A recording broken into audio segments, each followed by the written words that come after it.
Hello friends, जैसे कि हम सबको पता है कि बीपीएससी का एग्ज़ाम हमारा जो थोड़े टाइम पहले कैंसिल हो गया था वो फिर से होने के लिए प्रस्तावित है। तो उसके लिए हमने ये रिवीजन क्लासेस की सीरीज स्टार्ट की है। तो हमारा आज का टॉपिक है एंशिएंट हिस्ट्री। तो चलिए, इसके जो मोस्ट इंपॉर्टेंट क्वेश्चन है जो एग्जाम में पूछे जाने के बहुत ज़्यादा चांसेस हैं वो आज हम डिस्कस करने वाले हैं। तो चलिए, बिना टाइम वेस्ट के शुरू करते हैं आज की क्लास। पहला क्वेश्चन हमारे सामने, मानव द्वारा सर्वप्रथम प्रयोग किया जाने वाला अनाज था। मानव ने सबसे पहले किस अनाज का प्रयोग किया था, ये पूछ रहे हैं।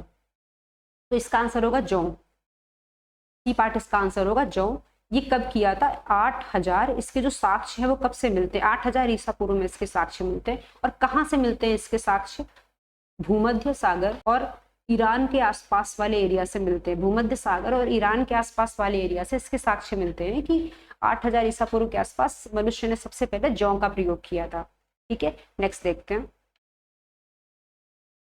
निम्न में से कौन सा स्थल है जो प्राग ऐतिहासिक चित्रकला के लिए प्रसिद्ध है? प्राग ऐतिहासिक चित्रकला के लिए प्रसिद्ध है। तो जब भी चित्रकला की बात करेंगे तो हम ऑप्शन पहले देख लेते हैं, अजंता, भीमबेटका, बाघ या अमरावती। तो जब भी चित्रकला की बात करेंगे तो हमको पता है कि इसका आंसर होगा भीमबेटका। ठीक है, क्योंकि भीमबेटका की जो गुफाएं हैं इसकी दीवारों पर, इसकी जो दीवारें हैं इसकी दीवारों पर आदि मानव ने चित्र बनाए थे। आदि मानव ने एक तरीके से पेंटिंग करी थी। तो इसकी दीवारों पर जो आदि मानव था उसने चित्र बनाए थे, या उसने ये कहो कि पेंटिंग करी थी, वही ये पूछ रहे हैं।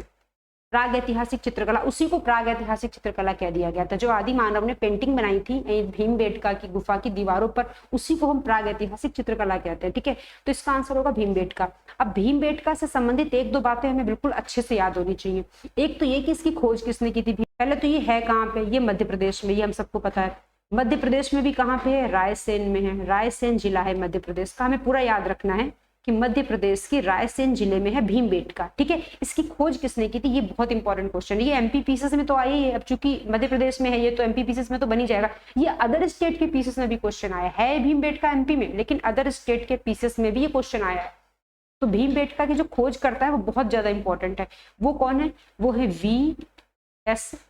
वाकणकर।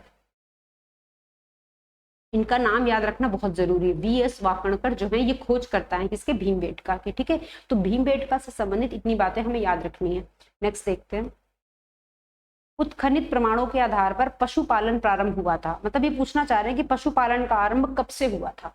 ठीक है, तो पुरापाषाण, मध्य पाषाण, नवपाषाण, फिर वैदिक। तो इसका सही आंसर होगा मध्य पाषाण काल में। और ज्यादा अगर एग्जैक्ट जाएंगे, ज्यादा सही से अगर हम जाने की कोशिश करेंगे तो इसके अंतिम चरण में, इसके अंतिम चरण में हुआ था। मध्य पाषाण काल के अंतिम चरण में पशुपालन का प्रारंभ मानते हैं। ठीक है, कभी कभी ऑप्शन में क्या होगा कि नव पाषाण काल के शुरुआती समय में दिया होगा, तो इस टाइम पे बहुत व्यवस्थित ढंग से होने लगा था ये। लेकिन जो शुरुआत मानी जाती है कि शुरुआत में जो बहुत अच्छी व्यवस्थित चीजें नहीं होती लेकिन थोड़ा बहुत हो जाती है, उसको मध्य पाषाण काल के अंतिम चरण में ही मानते हैं। ठीक है, तो इस क्वेश्चन का सही आंसर होगा मध्य पाषाण काल में। पशुपालन का प्रारंभ मध्य पाषाण काल में ही मानते हैं। ठीक है, नेक्स्ट देखते हैं। एक ही कब्र में 3 मानव कंकाल कहाँ पाए गए हैं? देखो, एक चीज और मैं बता दूं, इससे पहले वाले क्वेश्चन में एक बार जाएंगे। बात पशुपालन की हो रही है तो 2 ऐसे स्थल हैं जो हमें याद रखने पड़ेंगे, पशुपालन से संबंधित है। ठीक है, वो कौन से 2 स्थल है? एक तो है आदमगढ़, इनको आपको बिल्कुल कैसे भी करके याद रखना है। ये दोनों पशुपालन से संबंधित है, एक आदमगढ़ और एक बागोर। ये दोनों ही आपको बहुत अच्छे से याद रखना है, इनसे क्वेश्चन बनते हैं। ठीक है, आदमगढ़ कहाँ पे है? आदमगढ़ मध्य प्रदेश के होशंगाबाद में है। और बागोर कहाँ पे? राजस्थान के भीलवाड़ा में है बागोर। ये दोनों ही जो पुरातत्व स्थल है ना, आदमगढ़ और बागोर, ये दोनों ही स्थान जो है पशुपालन से संबंधित है, या फिर ये कहो कि मध्य पाषाण काल से संबंधित हैं। कौन? आदमगढ़ और बागोर। ठीक है, नेक्स्ट देख लेते हैं। एक ही कब्र में 3 मानव कंकाल कहाँ से पाए गए हैं? ठीक है, सिंपल आंसर होगा इसका दमदमा। दमदमा में ऐसी जगह मिली है जहां पे एक ही कब्र से 3 मानव कंकाल मिले हैं। ठीक है, तो इसका आंसर तो दमदमा हो गया। दमदमा है कहाँ पे? तो ये है प्रतापगढ़ जिले में, यूपी के अंदर, उत्तर प्रदेश के प्रतापगढ़ जिले में है दमदमा। यहाँ पे क्या है कि एक ही कब्र में 3 मानव कंकाल मिले हैं। अब 2 जगह और यहाँ पे है, एक सराय नाहर राय और एक महादहा। ये दोनों भी बहुत इंपॉर्टेंट है, ये भी कई बार एग्जाम में इनसे भी क्वेश्चन बन जाता है। यहाँ पे क्या मिला है? यहाँ पे मिले हैं हड्डी से बने आभूषण या फिर उपकरण। हड्डी की आभूषण या हड्डी से बने उपकरण। अगर ये पूछा जाएगा तो हम क्या आंसर देंगे? सराय नाहर्रा या फिर महदहा, ये दोनों में से कोई ना कोई ऑप्शन में जरूर होगा आपके सामने, या फिर जैसे बीपीएससी का एग्जाम है तो हो सकता है दोनों हो, क्योंकि उसमें ई पार्ट में लिखा होता है ना 2 या 2 से अधिक ऐसे करके, तो ये आपको ध्यान रख लेना है। ये दोनों सराय नाहर्रा और मादाहा, यहाँ से आपको हड्डी से बने आभूषण मिलेंगे, और दमदमा से आपको तीन मानव कंकाल एक ही कब्र में पाए गए हैं दमदमा से, और ये तीनों ही स्थान, इन तीनों का ही संबंध यूपी से है। ये तीनों ही स्थान जो हैं वो यूपी में पाए जाते हैं, सराय नाहर्रा, महदहा और दमदमा। ठीक है, नेक्स्ट देखते हैं। उस स्थल का नाम बताइए जहां से कृषि एवं स्थायी जीवन के प्राचीनतम साक्ष्य मिले हैं। अब ये क्वेश्चन देखो कैसे इंपॉर्टेंट है, ये आया हुआ क्वेश्चन है, कृषि और स्थायी जीवन। तो कृषि और स्थायी जीवन तो अक्सर करके होता है, क्योंकि जहां पे कृषि करेगा इंसान वहां पे थोड़े दिन तो उसको रुकना ही पड़ेगा, कृषि फसल बोएगा, उगेगी, काटेगा, तो थोड़ा टाइम लगता है, तो स्थायी जीवन तो अपने आप ही हो जाता है। तो इसमें से कहाँ पे प्राचीनतम साक्ष्य मिले हैं, ठीक है, इन सब में से सबसे प्राचीनतम साक्ष्य कहाँ से मिले, तो हमारे क्वेश्चन का आंसर तो होगा मेहरगढ़, सही आंसर होगा इसका मेहरगढ़। ठीक है, अब ये मेहरगढ़ से मिले तो हैं, लेकिन मेहरगढ़ से क्या है कि मेहरगढ़ से 2-3 क्वेश्चन है जो बहुत इंपॉर्टेंट है। पहली चीज तो यहाँ से गेहूं की खेती के साक्ष्य मिले हैं, क्योंकि कृषि की बात कर रहे हैं ना, तो यहाँ से कुछ तो मिला होगा। गेहूं की खेती के प्राचीनतम साक्ष्य मिले हैं कहाँ से, मेहरगढ़ से, पहली चीज तो। दूसरी चीज, एग्जाम में क्वेश्चन आता है कि निम्न में से कहाँ पे, ऐसे ही ऑप्शन दिए होंगे आपको, मानव सबसे अधिक समय तक रहा, मानव जो है उसने सबसे अधिक समय बिताया या सबसे अधिक समय तक रहा, मानव सबसे अधिक समय तक रहा, तो इसका आंसर भी होगा मेहरगढ़। ऐसा हम क्यों कह पा रहे हैं, क्योंकि यहाँ से जो भी साक्ष्य प्राप्त हुए हैं वहां पे पाषाण काल के साक्ष्य भी हैं और सिंधु सभ्यता के साक्ष्य भी हैं। ये एक ऐसा पुरातत्व स्थल है जहां से पाषाण काल के साक्ष्य भी मिलते हैं और सिंधु सभ्यता के साक्ष्य भी मिलते हैं। इसका मतलब मानव पाषाण काल में भी यहाँ रहता था, सिंधु सभ्यता में भी यहाँ रहता था, तो बहुत लंबा समय मानव यहाँ पे रहा है मेहरगढ़ में। अब ये सब कहानी बता दी, मेहरगढ़ है कहाँ, ये मेहरगढ़ इंडिया में नहीं है, ये पाकिस्तान में है, आज के समय ये पाकिस्तान में है मेहरगढ़। ठीक है, नेक्स्ट देखते हैं। इनमें से किसको चालकोलिथिक युग भी कहा जाता है, चालकोलिथिक युग। तो देखो चालकोलिथिक में 2 चीजें हैं, एक है चालको, इसलिए इंग्लिश के शब्द से बना है तो इसको इंग्लिश में लिखना पड़ेगा चालको प्लस लिथिक। तो जब भी ये चालकोलिथिक आएगा आप इसको ऐसे तोड़ लेना, चालकोलिथिक। तो चालको का मतलब है कॉपर से, यानी कि तांबे से, चालको का मतलब है कॉपर या तांबे से, लिथिक का मतलब है पत्थर से, पत्थर से। तो जिस भी समय में मनुष्य ने तांबे और पत्थर को मिला के औजार या उपकरण बनाए होंगे, औजार या उपकरण बनाए होंगे तांबे और पत्थर को मिला के, उसी समय को कह देंगे चालकोलिथिक युग। ठीक है, तो इसका आंसर होगा ताम्र पाषाण काल, तांबे और पत्थर का काल, ताम्र पाषाण काल। नेक्स्ट देखते हैं। निम्न में से किस स्थान से मानव कंकाल के साथ कुत्ते का भी कंकाल प्राप्त हुआ है, मतलब मानव का कंकाल प्राप्त हुआ है साथ के साथ कुत्ते का भी, मतलब मानव के साथ कुत्ते को भी दफनाया गया, दोनों को साथ में दफनाया गया, ऐसा कुछ कह रहे हैं। तो इसका आंसर क्या होगा, बुर्ज होम होगा। बुर्ज होम से मानव के साथ कुत्ते का कंकाल प्राप्त हुआ है। अब बुर्ज होम के बारे में एक चीज हमें और याद रखनी पड़ेगी, यहाँ से एक चीज और मिली है बड़ी इंपॉर्टेंट, उससे भी क्वेश्चन बनता है, वो है क्या, गर्त आवास। गर्त आवास, अब एक गर्त आवास क्या है, मतलब गड्ढा करके उसके अंदर आवास बना के रहना। ठीक है, अब अभी आपको ये समझ आएगा कि ऐसा क्यों है, क्योंकि जब हम ये बताएंगे ना कि बुर्ज होम है कहाँ पे, बुर्ज होम कहाँ पे है, बुर्ज होम है जम्मू कश्मीर में, जम्मू कश्मीर में। अब हमें पता है कि जम्मू कश्मीर में ठंड बहुत होती है, अब जब ज्यादा ठंड होगी तो आप गड्ढा बना के उसके अंदर घुस जाओगे तो आपको ठंड कम लगेगी, क्योंकि जो ठंडी हवाएं होंगी वो तो ऊपर से निकल जाएंगी, तो जाहिर सी बात है कि ठंड थोड़ी सी कम लगेगी आपको। तो बुर्ज होम में गर्त आवास के साक्ष्य भी मिले हैं, ये भी कई बार डायरेक्ट पूछते हैं कि गर्त आवास के साक्ष्य निम्न में से कहाँ मिले हैं, तो बुर्ज होम में मिले हैं। और बुर्ज होम है कहाँ पे, तो जम्मू कश्मीर में है। प्लस मानव कंकाल के साथ कुत्ते का भी कंकाल प्राप्त हुआ है, कहाँ से, बुर्ज होम से। ठीक है जी, नेक्स्ट देखते हैं।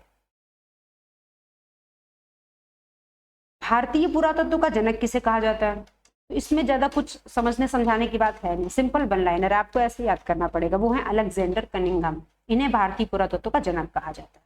नेक्स्ट देखते हैं। सिंधु सभ्यता संबंधित है किससे, प्राग ऐतिहासिक युग से, आद्य ऐतिहासिक से, या फिर ऐतिहासिक से। ठीक है, अब पहली चीज तो हमें इन तीनों में थोड़ा थोड़ा सा डिफरेंस है, वो हमें पता होना चाहिए। प्राग ऐतिहासिक, आद्य ऐतिहासिक और ऐतिहासिक, ये तीनों कई बार बच्चों को एक ही जैसे लगते हैं कि सारे में ऐतिहासिक है, मतलब सब इतिहास की बात हो रही है, लेकिन इसमें भी डिफरेंस है, कौन अलग अलग टाइप का इतिहास है। तो ये प्राग ऐतिहासिक युग में उस इतिहास की बात होगी जिसके कोई भी लिखित प्रमाण नहीं मिले, कोई भी लिखित प्रमाण नहीं मिले, कोई लिखित प्रमाण नहीं मिला, ठीक है, वो आ जाएगा प्राग ऐतिहासिक युग में। ये सबसे पहले का टाइम है। उसके बाद आएगा आद्य ऐतिहासिक। आद्य ऐतिहासिक का क्या है कि आद्य ऐतिहासिक में लिखित प्रमाण मिले हैं। इसमें तो लिखित प्रमाण नहीं मिले हैं प्राग ऐतिहासिक में, लेकिन इसमें लिखित प्रमाण मिले हैं। लेकिन दिक्कत क्या है कि ये पढ़ने में नहीं आ रहे हैं, इन्हें पढ़ा नहीं गया, अभी तक पढ़ नहीं पा रहा है कोई, तो ये इनकी प्रॉब्लम है। तो ये इस कैटेगरी में आते हैं आद्य ऐतिहासिक में। और ऐतिहासिक में कौन आएगा? वो टाइम पीरियड आएगा जिसमें कि लिखित साक्ष्य भी मिले हैं और उन्हें पढ़ा भी गया, मतलब लिखित साक्ष्य मिले हैं और उन्हें पढ़ा भी गया है, ये दोनों ही चीजें हैं। तो ऐतिहासिक युग में क्या आ जाएगा? सिंपल इसका एग्जांपल आपको पता है, आप सबको पता होगा, वैदिक काल। वैदिक काल में हमें वेद मिले और वेद एक तरीके से वैदिक काल का लिखित साक्ष्य है। तो हमें वेद मिले और वेदों को पढ़ा भी गया, पढ़ने में भी हम सक्षम हुए। तो जाहिर सी बात है कि जो वैदिक काल है वो आता है ऐतिहासिक युग में, ठीक है। और आद्य ऐतिहासिक में क्या आएगा? वो समय जिसकी लिखित में प्रमाण तो मिले लेकिन पढ़ नहीं पाए, अभी तक समझ में नहीं आया, तो वो है सिंधु सभ्यता। सिंधु सभ्यता आएगी आद्य ऐतिहासिक युग में। इसका आंसर होगा बी पार्ट। अब ये है प्राग ऐतिहासिक युग। इसका एग्जाम्पल क्या होगा? इसका एग्जाम्पल वो होगा जिसका कोई लिखित प्रमाण मिला ही नहीं, वो है पाषाण काल। पाषाण काल का कोई लिखित प्रमाण नहीं मिला, बस पत्थर पत्थर मिले, इसका नाम ही इसीलिए पाषाण काल है। उन्हीं पत्थरों से हम गेस करते रहते हैं, ऐसा रहा होगा मानव, ऐसे हथियार बनाए होंगे, ऐसे शिकार करता होगा ये। तो ये सबका पाषाण काल में कोई बहुत लिखित प्रमाण नहीं मिला है। तो प्राग ऐतिहासिक में आएगा पाषाण काल, आद्य ऐतिहासिक में आएगा सिंधु सभ्यता और ऐतिहासिक में आएगा वैदिक काल। नेक्स्ट देखते हैं,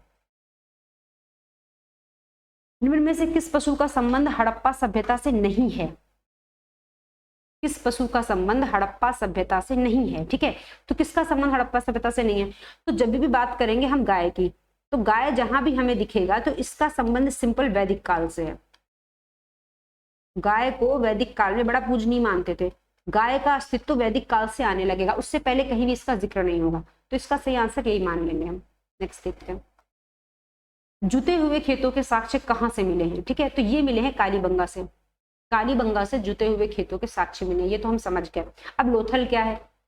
लोथल एक तरीके का बंदरगाह था, बंदरगाह था उस टाइम पे। और ये लोथल है कहाँ पे? ये है गुजरात में। लोथल गुजरात में है और एक बंदरगाह होता था ये प्राचीन समय में। मोहनजोदड़ो की बात करें तो यहाँ से क्या मिली है? यहाँ से नर्तकी की मूर्ति मिली है, नर्तकी की मूर्ति मिली है, वो भी किसकी? कांसे की। कांसे की नर्तकी की मूर्ति मिली, प्लस और क्या मिला है? विशाल स्नानागार मिला है, विशाल स्नानागार, जिसको इंग्लिश में कहते हैं ग्रेट बाथ। विशाल स्नानागार मिला है, नर्तकी की मूर्ति मिली है, ठीक है। नेक्स्ट देखते हैं, और बाकी इस क्वेश्चन का आंसर क्या होगा कि जुते हुए खेतों के साक्ष्य कहाँ से मिले हैं? तो इसका आंसर होगा कालीबंगा। और कालीबंगा कहाँ है? ये सबको पता ही है, राजस्थान में। कालीबंगा राजस्थान में है। नेक्स्ट देखते हैं, निम्न में से कौन सही सुमेलित नहीं है? अब इसमें क्या है? ये इन्होंने हड़प्पा सभ्यता के जो नगर थे वो लिख रखे हैं, ये नदियां लिख रखी हैं। ये कहना चाह रहे हैं कि ये नगर इस नदी के किनारे स्थित था। अगर ऐसा है तब तो ये सही है, लेकिन उन्होंने पूछा सही सुमेलित नहीं है, तो जो भी नगर इस पर्टिकुलर नदी के किनारे नहीं होगा वही हमारा आंसर हो जाएगा। हड़प्पा रावी नदी के किनारे है, ये बात बिल्कुल सही है। कालीबंगा घग्गर के किनारे, ये बात भी सही है। जो लोथल है वो भोगवा के किनारे है, ये बात भी सही है। जो रोपड़ है वो ब्यास के किनारे नहीं, वो है सतलज नदी के किनारे, ठीक है। तो ये सही सुमेलित नहीं था, तो हमारा आंसर हो जाएगा ये। नेक्स्ट देखते हैं, सिंधु सभ्यता का विशाल स्नानागार कहाँ से प्राप्त हुआ है? ठीक, कहाँ से प्राप्त हुआ है? तो हमें तो पता है कहाँ से प्राप्त हुआ है, सिंपल मोहनजोदड़ो से प्राप्त हुआ है। कालीबंगा से क्या प्राप्त हुए? जुते हुए खेतों के साक्ष्य प्राप्त हुए। नेक्स्ट देखते हैं, सिंधु सभ्यता के बारे में कौन सा कथन असत्य है? नगरों में नालियों की सुदृढ़ व्यवस्था थी, ये बात बिल्कुल सही है। व्यापार और वाणिज्य उन्नत दशा में थे, ये बात भी सही है। मातृ देवी की उपासना की जाती थी, ये तो हमें पता है। मातृ देवी की और पशुपति शिव की उपासना होती थी, ये तो हमें पता ही है, तो ये भी सही है। लोग लोहे से परिचित थे, नहीं, मैंने आपको बताया कि मोहनजोदड़ो से कांसे की मूर्ति मिली है, तो इसी से हम ये मानते हैं कि इसको कांस्य युगीन सभ्यता भी कहते हैं। हम इसको कांस्य युगीन सभ्यता कहते हैं, मतलब कि यहाँ पे कांसा चलता था। और कांसे के लिए क्या चाहिए होता है? तांबा चाहिए होता है, प्लस क्या चाहिए होता है? टिन। तांबे और टिन को मिला के ही कांसा बनता है, तांबे और टिन को मिला के कांसा बनता है। तो लोग लोहे से परिचित नहीं थे, कांसे से परिचित थे। कांसा कैसे बनता? तांबा और टिन को मिला के कांसा बनता है, तांबा प्लस टिन कांसा बन जाएगा। नेक्स्ट देखते हैं, भारत में सबसे बड़ा हड़प्पन पुरातत्व स्थल है, ये है पुरातत्व स्थल। भारत में सबसे बड़ा हड़प्पा सभ्यता से संबंधित जो पुरातत्व स्थल है वो कौन सा है, ये पूछना चाह रहे हैं। हड़प्पा सभ्यता से संबंधित सबसे बड़ा पुरातत्व स्थल भारत के अंदर कौन सा है, ये क्षेत्रफल के हिसाब से पूछ रहे हैं, एरिया वाइज सबसे बड़े क्षेत्रफल में कौन फैला हुआ है। तो इसका सही आंसर होगा राखीगढ़ी। और ये राखीगढ़ी है कहाँ पे, ये है हरियाणा के अंदर, हरियाणा के अंदर। नेक्स्ट देखते हैं। सिंधु घाटी सभ्यता के लोग पूजा करते थे, मतलब किसकी पूजा करते थे, तो हम इससे पहले भी 2-3 बार देख चुके हैं किसी न किसी क्वेश्चन में। एक तो ये मातृ देवी की पूजा करते थे, दूसरा पशुपति शिव की पूजा करते थे, पशुपति शिव, दो की पूजा करते थे, ये पशुपति शिव और मातृ देवी। यहाँ पे आंसर क्या है, पशुपति शिव। नेक्स्ट देखते हैं। मानव ने सर्वप्रथम किस धातु का उपयोग किया था, सोना चांदी लोहा तांबा। तो हमें पता सिंधु घाटी सभ्यता कांस्ययुगीन सभ्यता थी, तो तांबे का प्रयोग किया था। कांसा तो तांबे का प्रयोग करके ही बनाया जाता है, तो तांबा हो गया आंसर। नेक्स्ट देखते हैं। कौन सा हड़प्पी नगर है जो 3 भागों में विभक्त था, 3 भागों में जो बटा था, वो कौन सा हड़प्पन नगर है। ठीक है, इसका आंसर होगा धौलावीरा। ये धौलावीरा है कहाँ पे, ये गुजरात में है। और धौलावीरा के बारे में एक और फैक्ट करंट अफेयर्स में हमें याद रखना है कि ये 40वीं विश्व धरोहर स्थल है भारत की, 40वीं विश्व धरोहर स्थल है। और कब बनी है ये, 2021 में बनी है। तो ये भी करंट अफेयर्स का क्वेश्चन है, 40वीं विश्व धरोहर स्थल है ये भारत की। ठीक है, ये है धौलावीरा का सही आंसर। तो ये क्लास थोड़ा सा तेज चलेगी क्योंकि हम मान के चल रहे हैं कि आपको पहले से चीजें पता हैं। ठीक है, तो थोड़ा सा तेज चलेगी। अगर किसी को दिक्कत होती है तो वो 2-3 बार देख लेगा तो उसको क्लियर हो जाएगा। तो सबसे पुराना वेद कौन सा है, सबसे पुराना वेद कौन सा है, सबसे पुराना वेद मतलब वो वेद जो सबसे पहले लिखा गया वो कौन सा है। तो सबसे पहले जो वेद लिखा गया वो हमारा ऋग्वेद है। ठीक है, तो इसका आंसर हो जाएगा ऋग्वेद। अब ऋग्वेद की बात आई तो थोड़ी सी 2-4 बातें इसके बारे में डिस्कस करेंगे। पहली चीज, इसमें 10 मंडल हैं, ऋग्वेद के अंदर 10 मंडल हैं, ये आपको लर्न करना है, आपको याद रखना है। दूसरी बात, इसके अंदर 1028 सूक्त हैं। अब सूक्त क्या होते हैं, सूक्त सिंपली जिसको हम मंत्र कहते हैं ना आम बोलचाल की भाषा में, यही होते हैं सूक्त। 1028 सूक्त हैं और 10 मंडल हैं, ये ऋग्वेद के बारे में हमें ध्यान रखना है। ठीक है, सबसे पहले लिखा गया था ऋग्वेद, ये भी ध्यान रखना है। और एक चीज और, ये जो अथर्ववेद है ना, इसके बारे में क्या है कि ये सबसे लास्ट में लिखा गया था, ये सबसे लास्ट में लिखा गया, तो ये अथर्ववेद है। ये सबसे पहले लिखा गया, ये ऋग्वेद है। ये 2 बातें वेद के बारे में याद रखनी है हमको। नेक्स्ट क्वेश्चन देखते हैं। शूद्र शब्द का उल्लेख सर्वप्रथम कहाँ मिलता है, शूद्र शब्द का उल्लेख कहाँ मिलता है, मनुस्मृति, ऋग्वेद, यजुर्वेद या फिर सामवेद। तो जो शूद्र शब्द है इसका उल्लेख मनुस्मृति में भी मिलता है और ऋग्वेद में भी मिलता है। लेकिन इन्होंने पूछा है कि सर्वप्रथम कहाँ मिलता है, तो सर्वप्रथम इसका उल्लेख मिलता है ऋग्वेद में। जब सर्वप्रथम की बात होगी तो ऋग्वेद में मिलेगा। ठीक है, ऑल्दो मनुस्मृति में भी इसका उल्लेख मिलता है यद्यपि, लेकिन फिर भी चूंकि पहला सबसे पहले का पूछ रहे हैं सर्वप्रथम, तो हम यहाँ पे ऋग्वेद लेके चलेंगे। ठीक है, तो ऋग्वेद में शूद्र शब्द का उल्लेख मिलता है। अब ऋग्वेद के अंदर कहाँ मिलता है, थोड़ा ये भी हमें जानना पड़ेगा। ऋग्वेद में हमें पता है 10 मंडल होते हैं, हम इससे पहले वाले क्वेश्चन में डिस्कस कर चुके हैं। ऋग्वेद के अंदर 10 मंडल होते हैं, तो 10 मंडल में से जो लास्ट मंडल है, यानी कि जो 10वां मंडल है ना हमारा, इसी के अंदर एक चैप्टर है पुरुष सूक्त करके। पुरुष सूक्त, पुरुष सूक्त में क्या है, पुरुष सूक्त में 4 जो वर्ण है समाज में वो डिस्कस किए गए। वो कौन से हैं, ब्राह्मण, क्षत्रिय, वैश्य और शूद्र। तो ये 4 में से शूद्र शब्द का वर्णन यहाँ पे हुआ है। ब्राह्मण, क्षत्रिय, वैश्य, शूद्र में शूद्र शब्द का वर्णन यहाँ पे देखने को मिलता है। कहाँ पे, पुरुष सूक्त के अंदर। पुरुष सूक्त कहाँ है, 10वें मंडल में है, किसके, ऋग्वेद के। ठीक है जी, तो इसका सही आंसर हो जाएगा ऋग्वेद। नेक्स्ट क्वेश्चन देखते हैं। 4 वेदों में से किस वेद में जादुई माया और वशीकरण का वर्णन मिलता है, जादुई माया और वशीकरण। ठीक है, कि जादू टोने से संबंधित वेद कौन सा है, ये पूछा हुआ क्वेश्चन है। जादू टोने से संबंधित वेद कौन सा है, जादुई माया या वशीकरण से संबंधित वेद कौन सा है, तो इसका आंसर होगा अथर्ववेद। ठीक है, अथर्ववेद के बारे में हमें पता है कि सबसे बाद में लिखा गया, सबसे बाद में लिखा गया, पहली चीज। दूसरी चीज जो हमें याद रखनी है वो ये कि ये जो अथर्ववेद है ये हमारा वेद त्रयी में शामिल नहीं है। ऐसा क्वेश्चन आएगा कि इसमें से कौन सा वेद है वेद त्रयी में शामिल नहीं है, तो उसका आंसर होगा अथर्ववेद, क्योंकि हमारा जो अथर्ववेद है ये वेद त्रयी में शामिल नहीं है। बाकी के जो ये 3 वेद हैं, ये 3 वेद जो हैं, ऋग्वेद, सामवेद और यजुर्वेद, ये हमारे 3 वेद वेद त्रयी में शामिल हैं। अथर्ववेद शामिल नहीं है, तो वेद त्रयी का जो कॉन्सेप्ट है वो भी हमें याद रखना है। नेक्स्ट देखते हैं।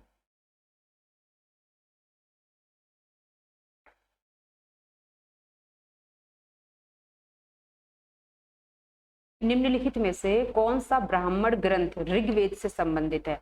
कौन सा ब्राह्मण ग्रंथ है जो हमारा ऋग्वेद से संबंधित है? तो पहले तो हम ये जान लें कि ये ब्राह्मण ग्रंथ होते क्या हैं। ब्राह्मण ग्रंथ होते क्या है? तो जो वेद हैं वो हमारे बहुत ज्यादा कठिन भाषा में लिखे हुए, मंत्र वगैरह उनमें लिखे हुए, तो हर कोई समझ नहीं सकता। तो ब्राह्मण ग्रंथों में उन वेदों को सरल भाषा में थोड़ा सा स्पष्टीकरण दिया गया है, मतलब कि उनकी व्याख्या की गई है। वेदों से संबंधित व्याख्या है ब्राह्मण ग्रंथ के अंदर सरल भाषा में, ये आप समझ लो। हमें पता है कि हमारे पास 4 वेद हैं, ठीक है। इसमें से जो हमारा ऋग्वेद है इसके 2 ब्राह्मण ग्रंथ है। ऋग्वेद के कितने ब्राह्मण ग्रंथ है? 2। तो इसके 2 ब्राह्मण ग्रंथ है, वो कौन से हैं? एक तो होगा कौस्तिकी। ऋग्वेद के 2 ब्राह्मण ग्रंथ है और आपको दोनों के नाम याद रखने हैं, कौस्तिकी और ऐतरेय। तो यहाँ पे साफ साफ लिख दे रही हूँ, कौस्तिकी और ऐतरेय, ये दोनों ही ब्राह्मण ग्रंथ किसके हैं? ऋग्वेद के हैं, ठीक है। तो कौस्तिकी और ऐतरेय दोनों ही ब्राह्मण ग्रंथ ऋग्वेद के हैं। तो यहाँ पे हमें कौन सा देखने मिल रहा है? ऐतरेय मिल रहा है। तो यहाँ पे इसका आंसर हो जाएगा ऐतरेय, ठीक है। अब देखते हैं यहाँ पे 3 और लिखे हुए, गोपथ, शतपथ और तैतरेय। ये तीनों भी किसी न किसी वेद के ब्राह्मण ग्रंथ है। जैसे कि गोपथ है तो हमें ये भी याद रखना पड़ेगा, ये जो गोपथ है ये किसका ब्राह्मण ग्रंथ है? ये ब्राह्मण ग्रंथ है अथर्ववेद का, अथर्ववेद का, ठीक है। अथर्ववेद का ब्राह्मण ग्रंथ है गोपथ। और ये शतपथ और तैतरेय ये दोनों एक ही वेद के ब्राह्मण ग्रंथ है। वो वेद है हमारा यजुर्वेद।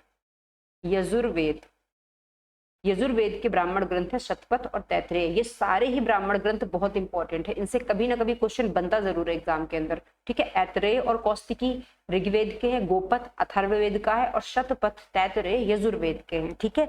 इसके बाद नेक्स्ट देखते हैं, ऋग्वेद का कौन सा मंडल पूर्णतः सोम को समर्पित है? तो ऋग्वेद का कौन सा जो मंडल है वो पूर्णतः सोम को समर्पित है। कौन सा मंडल की बात हो रही है? हमको ये पता है कि ऋग्वेद में मंडल हैं कितने, तो ऋग्वेद में है हमारे 10 मंडल। इसमें से कोई एक होगा जो पूर्णतः सोम को समर्पित है, तो वो कौन सा है? वो है हमारा नवा मंडल। नवा मंडल, ऋग्वेद का जो नवा मंडल है वो पूर्णतः सोम को समर्पित है। इसमें सिर्फ इतना ही आपको याद रखना है। 10 में से कुछ मंडल हैं जो बहुत इंपॉर्टेंट है, वो आते जाएंगे, मैं आपको बताती जाऊंगी। नेक्स्ट देख लेते हैं, उपनिषद किस विषय पर लिखे गए हैं? उपनिषद जो है हमारे वो किस विषय पर लिखे गए हैं, ठीक है। तो उपनिषद का पहले तो इसका शाब्दिक अर्थ जो होता है वो देख लो आप। उपनिषद का जो शाब्दिक अर्थ होता है वो होता है समीप बैठना। किसके समीप बैठना? गुरु के समीप बैठना। गुरु के समीप बैठ के ज्ञान लेने को उपनिषद कहते हैं, ठीक है। तो इसका शाब्दिक अर्थ हो गया। अब इसका एक नाम और है, वो है वेदांत। इन्हीं को वेदांत भी कहते हैं। वेदांत का मतलब है सिंपल कि वेदों के बाद इनका नंबर आता है, वेदों के बाद ये लिखे गए, इसलिए इनको वेदांत कहते हैं। इसमें होता क्या है कि लोगों के मन में प्रश्न आने लग गए थे कि जन्म मृत्यु से संबंधित प्रश्न आने लग गए थे कि जन्म क्यों होता है, मृत्यु के बाद क्या होता है, कर्म कांडों से संबंधित कि ये बलि क्यों देते हैं, ऐसा क्यों होता है, इससे भगवान खुश होते हैं नहीं होते हैं। तो लोग गुरु से प्रश्न पूछते थे तो गुरु उनका उत्तर देते थे। तो ज्यादातर ये प्रश्न उत्तर के फॉर्म में आपको मिलेंगे। ये सब दर्शन पे लिखे गए हैं। तो भारतीय समाज में जो भी दर्शन है वो हमारा उपनिषदों से ही निकला है। तो उपनिषद जो है वो दर्शन पर लिखी हुई पुस्तकें हैं, ठीक है। ये हमें याद रखना है। और ये लिखे कब हैं? ये वैदिक काल की समाप्ति पर लिखे गए हैं, मतलब कि वैदिक काल की समाप्ति पर लिखे गए हैं, तो इनको उपनिषद कहते हैं। नेक्स्ट देखते हैं,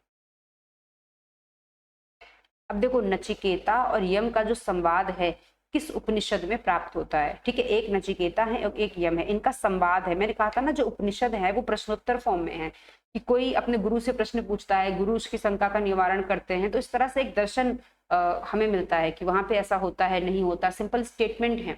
तो एक नचिकेता है और एक यम है, ये दोनों आपस में बात कर रहे हैं। तो ये किस उपनिषद में इसका जिक्र होता है? तो ये सिंपल 1 लाइनर क्वेश्चन है, बहुत इंपॉर्टेंट है, बहुत सारे एग्जाम में आ चुका है ये कठोपनिषद में, ठीक है। नेक्स्ट देख लेते हैं, वैदिक काल में अस्कनी निम्न में से किस नदी को कहा जाता था? मतलब अस्कनी जो है ये प्राचीन नाम है, किस नदी का प्राचीन नाम है? तो वैदिक काल में कुछ ऐसे नाम थे जो बहुत इंपॉर्टेंट है, जो एग्जाम में आते हैं। हमारे लिए जरूरी है कि वो पेपर में आते हैं, इसलिए हमारे लिए उनको पढ़ना जरूरी है। जैसे कि यहाँ पे अस्कनी आ गया, तो अस्कनी जो है ये किस नदी को कहा जाता था? अस्कनी कहते थे चेनाब नदी को। तो इसका आंसर हो जाएगा चेनाब, सिंपल, ठीक है। अब बाकी क्या है? बाकी नदियों के भी कुछ कुछ पुराने नाम है जो बाकी लिखी हुई है, व्यास है, रावी है, झेलम है, इनके भी पुराने नाम है। तो हमें वो भी पता होने चाहिए क्योंकि वो भी एग्जाम में आते हैं। झेलम का पुराना नाम क्या है? झेलम को पुराने समय में कहते थे वितस्ता, मतलब वैदिक कालीन जो साहित्य मिला है उसमें झेलम को झेलम नहीं बल्कि वितस्ता कहते थे। तो इसका प्राचीन नाम वितस्ता हो गया। रावी का क्या था? रावी का प्राचीन नाम था पौरुष्णी, पौरुष्णी, पौरुष्णी हो गया। और ये व्यास का क्या था? विपाशा, विपाशा, ये व्यास का था। ठीक है, तो ये 4 नदियों के तो एटलीस्ट हमें प्राचीन नाम याद होने ही चाहिए और ये इंपॉर्टेंट भी है। नेक्स्ट देख लेते हैं। प्राचीन काल में आर्यों के जीविकोपार्जन का मुख्य उद्देश्य था, उद्देश्य नहीं मुख्य स्रोत था। प्राचीन काल में आर्यों के जीविकोपार्जन का मुख्य स्रोत था। कहाँ से मेनली उनकी जीविका चलती थी? तो हमें पता है आर्य लोग क्या करते थे, मेनली कृषि करते थे और पशुपालन करते थे। मेनली करते थे पशुपालन, ठीक है, गाय वगैरह अच्छी संख्या में पालते थे, तो कृषि और पशुपालन करते थे हमारे आर्य। ठीक है, तो यहाँ पे आंसर हो जाएगा कृषि। नेक्स्ट देखते हैं।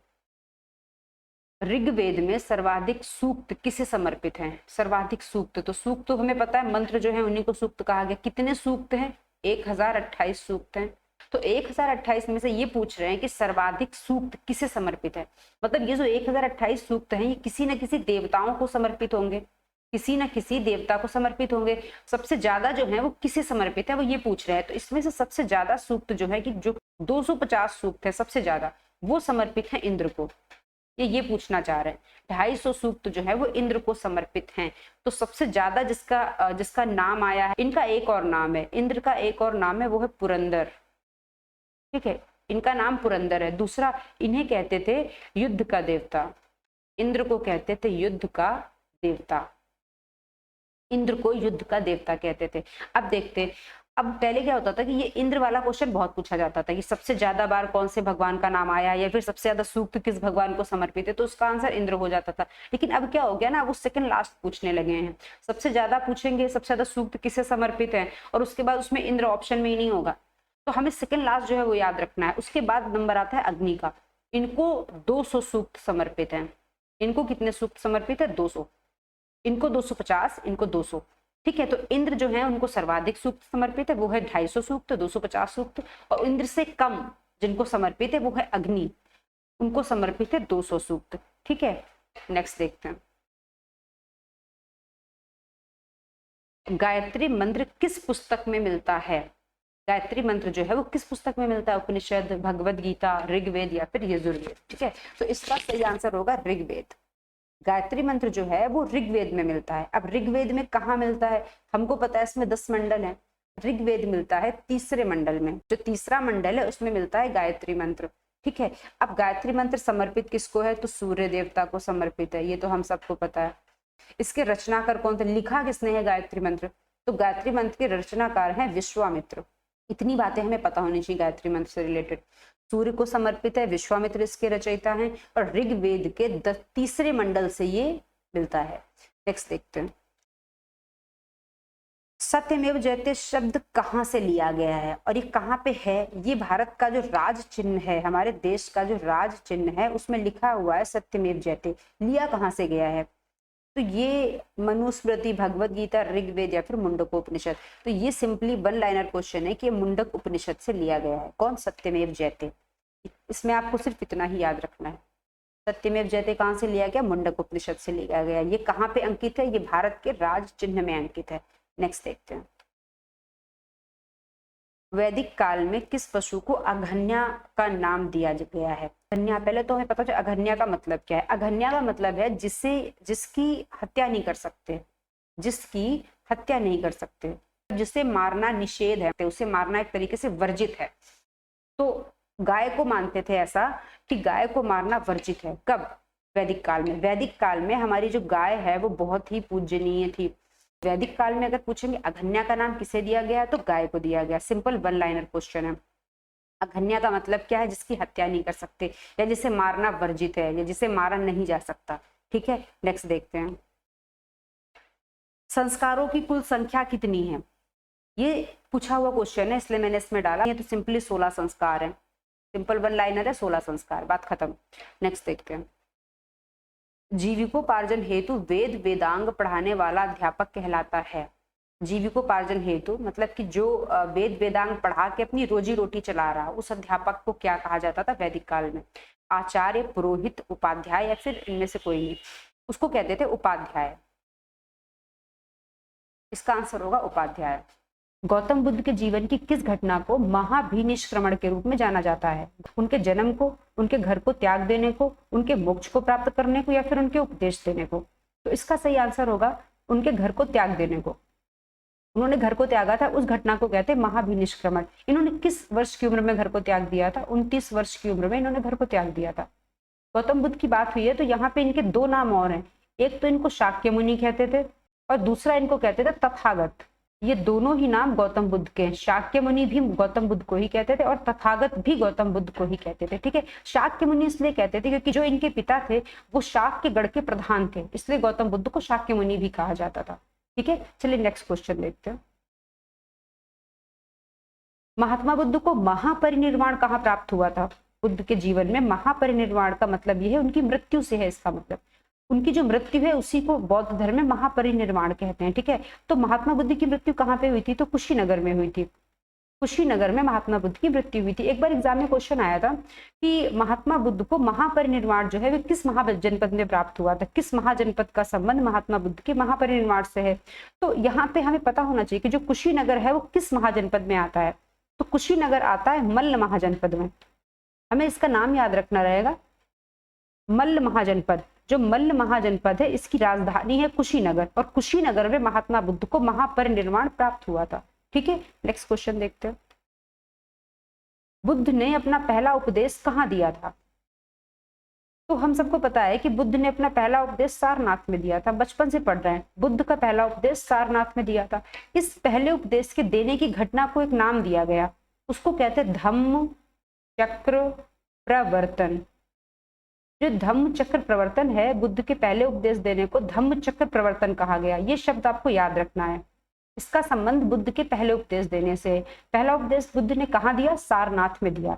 यहाँ पे आपको एक ऑप्शन दिख रहा होगा बोध गया। बोध गया का संबंध भी महात्मा बुद्ध से बहुत ज्यादा है, क्योंकि महात्मा बुद्ध को जो ज्ञान की प्राप्ति हुई थी, उनको खुद को जो ज्ञान प्राप्त हुआ था, उपदेश तो उन्होंने बाद में दिया, पहले उनको खुद को ज्ञान प्राप्त हुआ, तो उनको जो ज्ञान की प्राप्ति हुई थी वो हुई थी बोध गया में। तो ये हमको बोध गया भी याद रखना है। और कुशीनगर जो है यहाँ पे उनकी मृत्यु हुई थी, ये तो हम पढ़ चुके हैं। तो सारनाथ, बोध गया, कुशीनगर तीनों ही महात्मा बुद्ध के जीवन से संबंधित ये जगह हैं। नेक्स्ट देखते हैं, बुद्ध ने सर्वाधिक उपदेश कहाँ दिए? सबसे ज्यादा उपदेश बुद्ध ने कहाँ दिए? तो ये आपको सिंपल वन लाइनर याद रखना है, श्रावस्ती में दिए। बुद्ध ने सबसे ज्यादा उपदेश श्रावस्ती में दिए। और श्रावस्ती किस महाजनपद की राजधानी है? कौशल की। क्योंकि क्वेश्चन इस तरह से पूछ सकते हैं कि बुद्ध ने सबसे ज्यादा उपदेश किस महाजनपद में दिए? तो कौशल महाजनपद में दिए, क्योंकि श्रावस्ती में दिए। वैसे तो श्रावस्ती आंसर है, लेकिन श्रावस्ती कौशल महाजनपद की राजधानी है। ऐसे थोड़ी थोड़ी जो इंपॉर्टेंट राजधानियां हैं महाजनपदों की, वो भी हमें याद होती जाएंगी। नेक्स्ट देखते हैं, बुद्ध की मृत्यु के पश्चात प्रथम बौद्ध संगीति की अध्यक्षता की गई। बुद्ध की मृत्यु हो गई, उसके बाद प्रथम बौद्ध संगीति का आयोजन किया गया। तो ये पूछ रहे हैं कि उसकी अध्यक्षता किसने करी थी? अजातशत्रु ने, नागसेन ने, धर्मसेन ने, या फिर महाकश्यप ने? ठीक है, तो इसकी अध्यक्षता की थी महाकश्यप ने। इसका डी पार्ट सही है, महाकश्यप ने इसकी अध्यक्षता करी थी। अब चूंकि बात प्रथम बौद्ध संगीति की है तो टोटल 4 बौद्ध संगीतियां हुई हैं, तो और चारों ही बहुत ज्यादा इंपॉर्टेंट है। यहाँ पे प्रथम बौद्ध संगीति पूछी गई है, तो इसकी अध्यक्षता तो महाकश्यप ने करी थी। अब यहाँ पे एक नाम आ रहा है अजातशत्रु का, ये ऑप्शन है अजातशत्रु। अजातशत्रु का संबंध भी प्रथम बौद्ध संगीति से है, क्योंकि जब प्रथम बौद्ध संगीति हुई थी उस समय जो शासक था मगध का वो अजातशत्रु ही था। तो अजातशत्रु जो था वो मगध का राजा था प्रथम बौद्ध संगीति के टाइम पे। तो इसी के शासन काल में हुई थी प्रथम बौद्ध संगीति। तो प्रथम बौद्ध संगीति से अजातशत्रु का भी संबंध है और महाकश्यप का भी संबंध है। अब ये है कि ये हुई कहाँ थी? ये हुई थी, ये गुफा का नाम आपको याद रखना है, सप्तपर्णी गुफा। इससे कई बार क्वेश्चन बन जाता है, सप्तपर्णी गुफा। सप्तपर्णी गुफा में हुई थी। ये है कहाँ पे? ये है राजगीर में। राजगीर में, या फिर पहले इसको राजगृह भी कहते थे, राजगीर या राजगृह कहते थे। यहाँ पे प्रथम बौद्ध संगीति हुई थी। राजा कौन था? अजातशत्रु था। सप्तपर्णी गुफा में हुई थी और महाकश्यप इसके अध्यक्ष थे। ठीक है, नेक्स्ट देखते हैं। अब देखिए, जो चतुर्थ बौद्ध संगीति है उसके बारे में बात करनी है। किसके शासन काल में हुई थी? पहले तो हमें ये देखना है। तो जो चतुर्थ बौद्ध संगीति है वो कनिष्क के शासन काल में हुई थी। तो पहले तो ये कनिष्क के शासन काल में हुई। ठीक है, इससे इंपॉर्टेंट जो क्वेश्चन बनते वो ये है कि ये कहाँ हुई थी, एक क्वेश्चन। दूसरा क्वेश्चन, उस समय अध्यक्ष कौन था इसका? इसका अध्यक्ष कौन था? और इसका उपाध्यक्ष भी पूछते हैं, किसका उपाध्यक्ष कौन था। ठीक है, कहाँ हुई थी, अध्यक्ष कौन था, उपाध्यक्ष कौन था। ठीक है, तो ये कहाँ हुई थी, ये हुई थी कुंडलवन कश्मीर में, कुंडलवन कश्मीर में हुई थी। इसमें अध्यक्ष कौन था, इसमें अध्यक्ष थे वसुमित्र, और इसमें उपाध्यक्ष कौन था, उपाध्यक्ष थे अश्वघोष। इतने नाम हमें याद रखने हैं। अश्वघोष उपाध्यक्ष थे, वसुमित्र अध्यक्ष थे, कुंडलवन कश्मीर में हुई थी, और कनिष्क उस समय राजा था। ठीक है, नेक्स्ट देखते हैं। जो द्वितीय बौद्ध संगीति है उसका आयोजन कहाँ हुआ था। अब इन्होंने द्वितीय बौद्ध संगीति की बात की, इसका आयोजन कहाँ हुआ था। इसका आयोजन सबसे पहले तो वैशाली में हुआ था, ये तो हमें भूलना ही नहीं है। इसका आयोजन वैशाली में हुआ था। कब हुआ था, तो जो पहली बौद्ध संगीति है वो हुई थी 483 ईसा पूर्व में, क्योंकि इसी सन को हमें इसलिए याद रखना है क्योंकि बुद्ध की मृत्यु भी इसी सन में हुई थी। बुद्ध का महापरिनिर्वाण अगर पूछेंगे कि कब महात्मा बुद्ध को महापरिनिर्वाण कब प्राप्त हुआ था, तो वो 483 ईसा पूर्व में ही प्राप्त हुआ था। और जो प्रथम बौद्ध संगीति है वो भी इसी में हुई थी, तो ये सन तो बहुत जरूरी है। अब द्वितीय बौद्ध संगीति कब हुई थी, इसके 100 वर्षों के बाद हुई थी। वो कब होगी, 383 ईसा पूर्व में। आपको पता होगा कि ईसा पूर्व में जो साल होते हैं उल्टे चलते हैं, 483 के बाद 383 आएगा, तो ये दो तो याद रखनी है। 483 तो बुद्ध का महापरिनिर्वाण है, तो याद रखनी पड़ेगी। इसके 100 वर्ष बाद 383 है, तो ये भी याद हो जाएगी। यहाँ पे द्वितीय बौद्ध संगीति हुई थी, यहाँ पे प्रथम बौद्ध संगीति हुई थी। द्वितीय कहाँ हुई थी, वैशाली में हुई थी। कब हुई थी, 383 ईसा पूर्व में हुई थी। अब एक बहुत इंपॉर्टेंट क्वेश्चन इसमें ये बनता है कि इसके समय राजा कौन था, तो उस समय राजा था कालाशोक। कालाशोक, कालाशोक। इस कालाशोक को हमें अशोक के साथ कंफ्यूज नहीं करना है, क्योंकि अशोक जो है वो दूसरा है, इसके बाद आएगा अशोक। और अशोक के टाइम पे भी एक बौद्ध संगीति होगी, वो होगी तीसरी बौद्ध संगीति। अशोक के टाइम पे भी बौद्ध संगीति होगी, तीसरी बौद्ध संगीति होगी। कालाशोक के टाइम पे दूसरी बौद्ध संगीति हुई है। पहली किसके टाइम पे हुई, अजातशत्रु के टाइम पे, और चौथी कनिष्क के टाइम पे। ये चारों ही हमको याद रखनी है, बहुत अच्छे से याद रखनी है। ठीक है, चारों ही बौद्ध संगीतियां किस किस राजा के शासन काल में हुई, हमें बहुत अच्छे से याद रखनी है। ठीक है, नेक्स्ट क्वेश्चन देखते हैं। निम्नलिखित में से कौन सा बौद्ध पवित्र स्थल है जो निरंजना नदी पर स्थित है। तो बात अगर निरंजना नदी की होगी तो हमें इसका एक और नाम पता है, वो है फाल्गु नदी। निरंजना नदी का ही नाम है फाल्गु नदी। और हमें पता है कि महात्मा बुद्ध को जो ज्ञान की प्राप्ति हुई थी वो फाल्गु नदी के किनारे हुई थी, और वो जगह कौन सी थी, बोध गया। महात्मा बुद्ध को ज्ञान की प्राप्ति तो बोध गया में हुई थी, तो कौन सा पवित्र स्थल होगा, जाहिर सी बात है बोध गया होगा। ठीक है, आप क्वेश्चन पढ़ लेना अच्छे से, फिर उसका आंसर भी अच्छे से समझ लेना। हम थोड़ा जल्दी करा रहे हैं क्योंकि रिवीजन सीरीज है, बच्चों के पास इतना टाइम नहीं होता, तो थोड़ा हम जल्दी जल्दी करा रहे हैं। ठीक है, नेक्स्ट देखते हैं।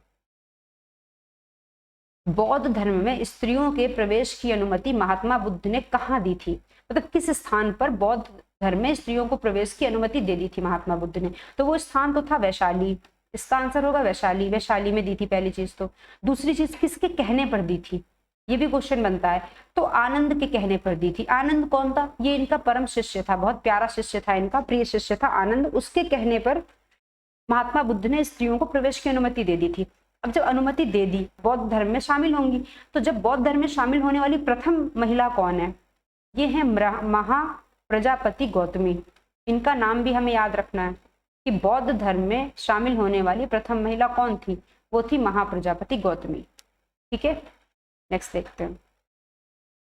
त्रिपिटक जो है ग्रंथ किस धर्म से संबंधित है। अगर ये त्रिपिटक लिखा हुआ है तो इसका मतलब है कि 3 पिटक होंगे, कुछ 3 पिटक जैसी कोई बात होगी।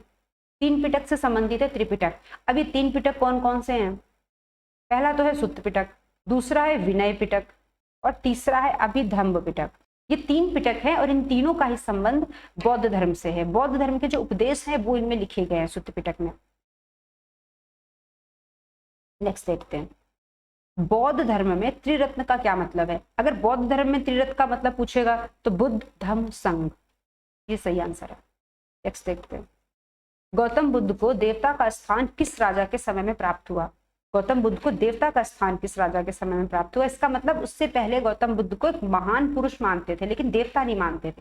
ठीक है, तो गौतम बुद्ध को देवता की बात करेंगे तो ये कौन सा राजा है, ये है कनिष्क। कनिष्क के समय गौतम बुद्ध को देवता का स्थान प्राप्त हुआ। क्यों, क्योंकि कनिष्क के समय हम पढ़ चुके हैं कि जो चौथी बौद्ध संगीति थी वो भी कनिष्क के समय हुई थी।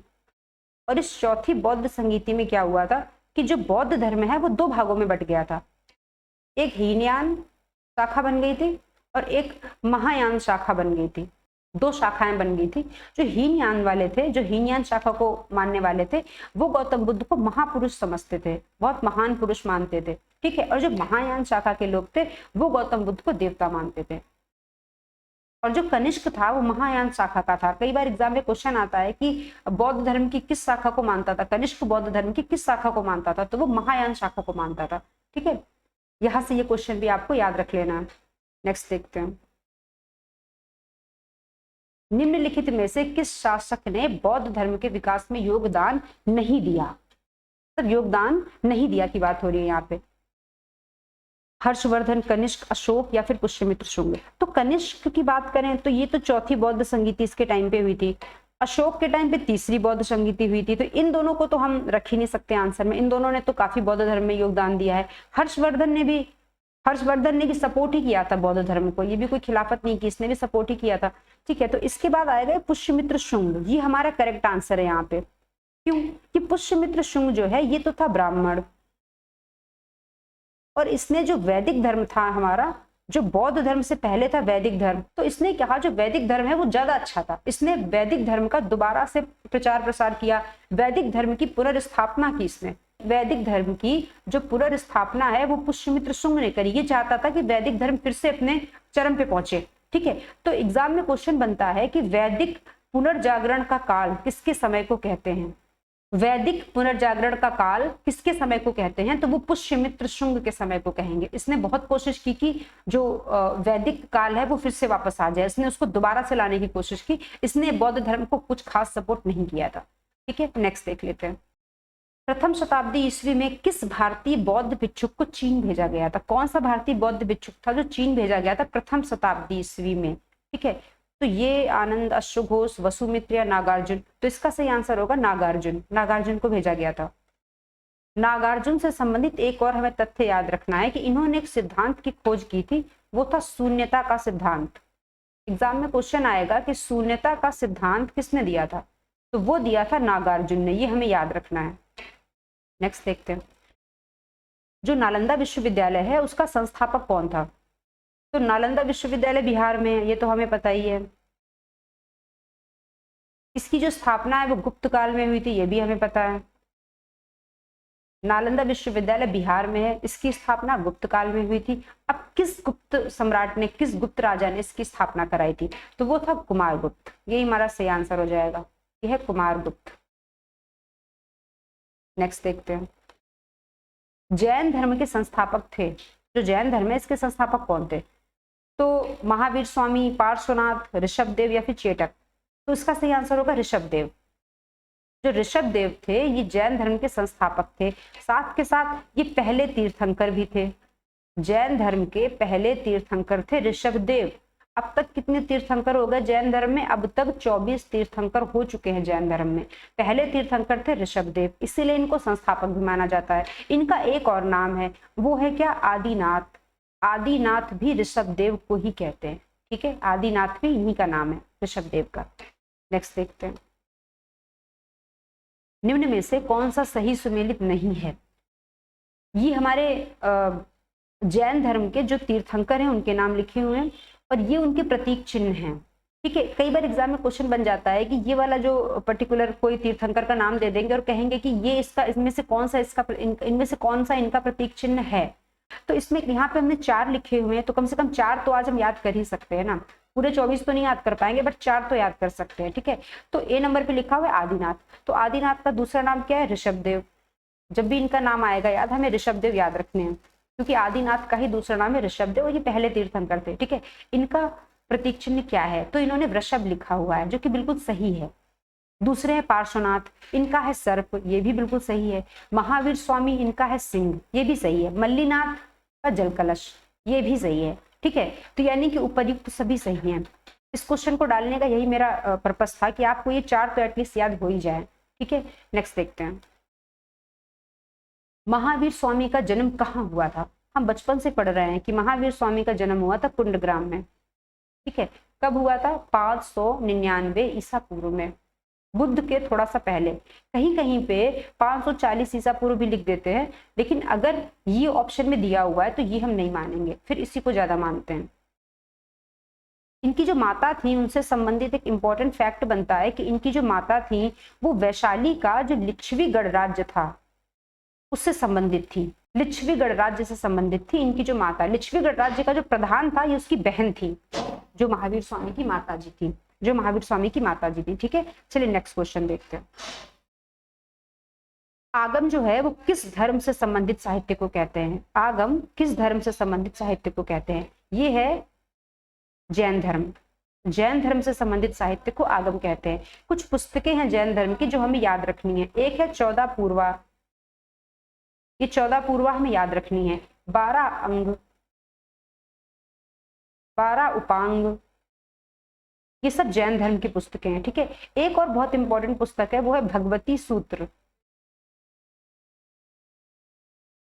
ये भगवती सूत्र जो है ना, ये भी जैन धर्म की पुस्तक है।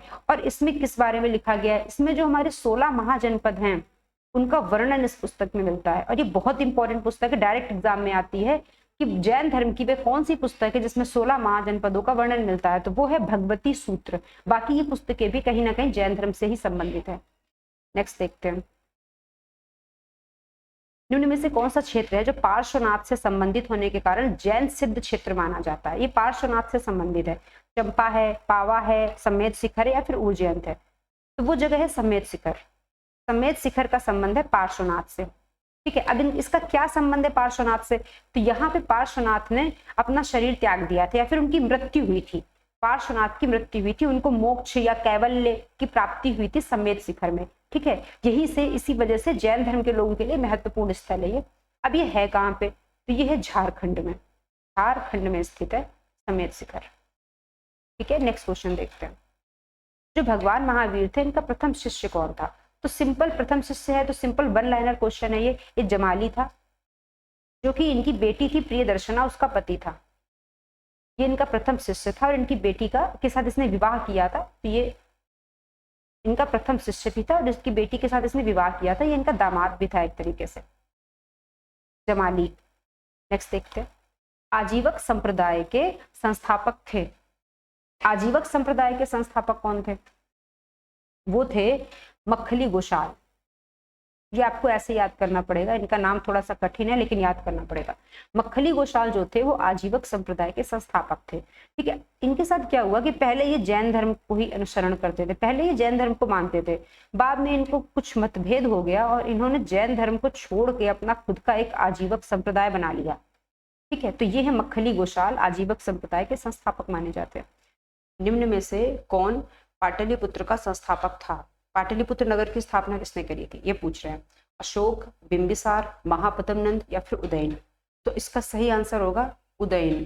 जो उदयन था इसने पाटलिपुत्र नगर की स्थापना करी थी। ये भी बहुत इंपॉर्टेंट क्वेश्चन बनता है कि पाटलिपुत्र नगर किन दो नदियों के संगम स्थल पर स्थित है? तो वो दो नदियां हैं गंगा और सोन। जहां पर पाटलिपुत्र शहर बसा हुआ है वहां पे सोन नदी गंगा से आकर मिलती है, तो गंगा और सोन के संगम पर स्थित है पहली बात तो पाटलिपुत्र शहर। ठीक है, इसने स्थापना करी क्यों थी? इसने बेसिकली अपनी राजधानी को शिफ्ट किया था। इसने अपनी राजधानी को, जो इससे पहले राजधानी होती थी राजगीर, तो राजधानी को राजगीर से पाटलिपुत्र स्थानांतरित किया था। किसने? उदयन ने। इतनी तो बात समझ में आ गई होगी। एग्जाम में इंपॉर्टेंट क्वेश्चन ये भी बन जाता है कि कौन से मगध के राजा ने अपनी राजधानी को राजगीर से पाटलिपुत्र स्थानांतरित किया था, या फिर किसने अपनी राजधानी को पाटलिपुत्र में स्थापित किया था। ये सारे क्वेश्चन एक ही हैं और इन सब का आंसर है उदयन। ठीक है, नेक्स्ट देखते हैं। अभी उदयन किस वंश का था ये भी हमें पता होना चाहिए। ये था हर्यक वंश का, हर्यक वंश का राजा था। ये उदयन जो था वो हर्यक वंश का राजा था। अजात शत्रु किस वंश का था? अजात शत्रु किस वंश का था ये पूछ रहे हैं। अजात शत्रु किस वंश का था? मौर्य का था, नंद का था, गुप्त का था या फिर हर्यक का था? तो ये अजात शत्रु है, ये हर्यक वंश का था और ये हर्यक वंश का संस्थापक था। हर्यक वंश का संस्थापक था अजात शत्रु, हमें ये याद रखना पड़ेगा। और अजात शत्रु की बात आएगी ना तो एक और चीज हमें याद रखनी है, जो पहली बौद्ध संगीति हुई थी, जो फर्स्ट बौद्ध संगीति हुई थी वो अजात शत्रु के टाइम पे ही हुई थी। ये भी हमें याद रखना है, जो फर्स्ट बौद्ध संगीति हुई थी वो अजात शत्रु के टाइम पे ही हुई थी। ये भी हमें क्वेश्चन याद रखना है। नेक्स्ट देखते हैं, मगध के कौन से शासक ने राजा बनने के लिए अपने पिता की हत्या कर दी और बाद में उसके पुत्र ने राजा बनने के लिए उसकी हत्या कर दी? मतलब मगध का वो कौन सा शासक था जिसने अपने पिता को इसलिए हत्या कर दी क्योंकि उससे राजा बनना था, और सेम चीज उसके पुत्र ने भी उसके साथ करी। ठीक है, वो कौन सा राजा था? तो वो था बिंबिसार। ये है बिंबिसार। बिंबिसार ने ऐसा किया था, इसने अपने पिता की हत्या कर दी थी, बाद में इसके पुत्र ने इसकी हत्या कर दी थी। तो हमें पता होना चाहिए कि बिंबिसार का पिता और पुत्र दोनों थे कौन, क्योंकि दोनों ही बहुत इंपॉर्टेंट राजा थे मगध के। ये बिंबिसार है, ये इसके पिता है, ये इसका पुत्र है। इसके पिता कौन है? अजातशत्रु। इसके पिता है अजातशत्रु और इसका पुत्र है उदयन। ये वही उदयन है जिसने पाटलिपुत्र नगर की स्थापना करी थी। ये उदयन जो है इसने बिंबिसार की हत्या कर दी थी राजा बनने के लिए, और बिंबिसार ने अजातशत्रु की हत्या कर दी थी राजा बनने के लिए। ठीक है, तो ये पहले अजातशत्रु है, फिर बिंबिसार है, फिर उदयन है। हमको ये क्रम भी याद रखना है। और ये जो अजातशत्रु है ये हर्यक वंश का संस्थापक था। इससे पहले वाले क्वेश्चन में मैंने आपको बताया था कि अजातशत्रु जो था वो हर्यक वंश का संस्थापक था। ठीक है, इसका बेटा बिंबिसार है, उसका बेटा उदयन है। इस क्वेश्चन का सही आंसर होगा बिंबिसार। नेक्स्ट देखते हैं, महाजनपद काल में चंपा किस महाजनपद की राजधानी थी? हमें पता है कि महाजनपद काल में मेन 16 महाजनपद होते थे, तो ये पूछ रहे हैं कि जो चंपा है किस महाजनपद की राजधानी थी? ये राजधानी थी अंग की, अंग महाजनपद। यहाँ पे और भी कुछ महाजनपद दिए हुए हैं, ये बहुत इंपॉर्टेंट है, इनकी राजधानियां भी बहुत इंपॉर्टेंट है, कई बार एग्जाम में सीधे पूछ ली जाती हैं। मगध की राजधानी क्या थी वो हम सबको पता है, वो थी पाटलिपुत्र। पहले राजगीर थी, बाद में पाटलिपुत्र हो गई थी। सूरसेन भी एक महाजनपद था, इसकी राजधानी थी मथुरा। एक महाजनपद था हमारा कौशल, इसकी राजधानी थी श्रावस्ती। कौशल की राजधानी थी श्रावस्ती, और श्रावस्ती वही जगह है जहाँ पे महात्मा बुद्ध ने सबसे ज्यादा उपदेश दिए। ये हमें याद रखना है क्योंकि ये क्वेश्चन भी एग्जाम में आता है कि महात्मा बुद्ध ने सबसे अधिक उपदेश कहाँ दिए, तो वो उन्होंने श्रावस्ती में दिए थे। नेक्स्ट देखते हैं, उज्जैन का प्राचीन काल में नाम क्या था? उज्जैन का पुराना नाम पूछा इन्होंने, तक्षशिला, इंद्रप्रस्थ, अवंतिका। इसमें से सही आंसर होगा अवंतिका। उज्जैन का पुराना नाम था अवंतिका। और उज्जैन जो ये अवंतिका है ये बहुत बड़ा महाजनपद था। ये भी पहली चीज तो एक महाजनपद था, और ये काफी एरिया में फैला हुआ था, काफी बड़ा महाजनपद था। तो इसको कंट्रोल करने के लिए इसकी 2 राजधानियां थी, एक उत्तरी अवंती को कंट्रोल करता था, एक दक्षिणी अवंती को कंट्रोल करता था। तो जो उत्तरी अवंती थी इसकी राजधानी थी उज्जैन, और जो दक्षिणी अवंती था उसकी राजधानी थी महिष्मती। महिष्मती, ठीक है। तो उज्जैन उत्तरी अवंती की राजधानी था, महिष्मती दक्षिणी अवंती की राजधानी था, और अवंती जो है वो उज्जैन का पुराना नाम है अवंतिका। अवंतिका या कहीं कहीं अवंती भी लिखा रहता है। ठीक है, नेक्स्ट देखते हैं, इन दोनों में से कोई भी राजधानी आएगी तो अवंतिका की ही कही जाएगी, महिष्मती हो या उज्जैन हो, क्योंकि इसकी 2 राजधानियां थी। बिंबिसार ने अपने राज्य वैद्य जीवक को चंद्रप्रद्योत के दरबार में उपचार के लिए भेजा था। तो चंद्रप्रद्योत कहाँ के राजा थे? सिंपली ये पूछना चाह रहे हैं कि जो चंद्रप्रद्योत थे ये कहाँ के राजा थे। ठीक है, तो चंद्रप्रद्योत जो राजा थे वो अवंती के राजा थे।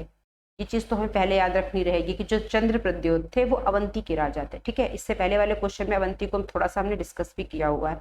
अब अवंती बहुत बड़ा महाजनपद था, तो जो बिंबिसार था वो इसको जीत नहीं पाया था, तो वो इसके साथ अच्छे संबंध रखना चाहता था, इसलिए उसने अपना राजवैद्य जीवक को भेजा था। ये जो जीवक है ना, ये एक वैद्य है जो बिंबिसार के दरबार में रहता था, और ये बहुत इंपॉर्टेंट है क्योंकि एक बार एग्जाम में क्वेश्चन बन गया था कि इनमें से कौन सा वैद्य है जो महात्मा बुद्ध के समकालीन था, तो वो है जीवक।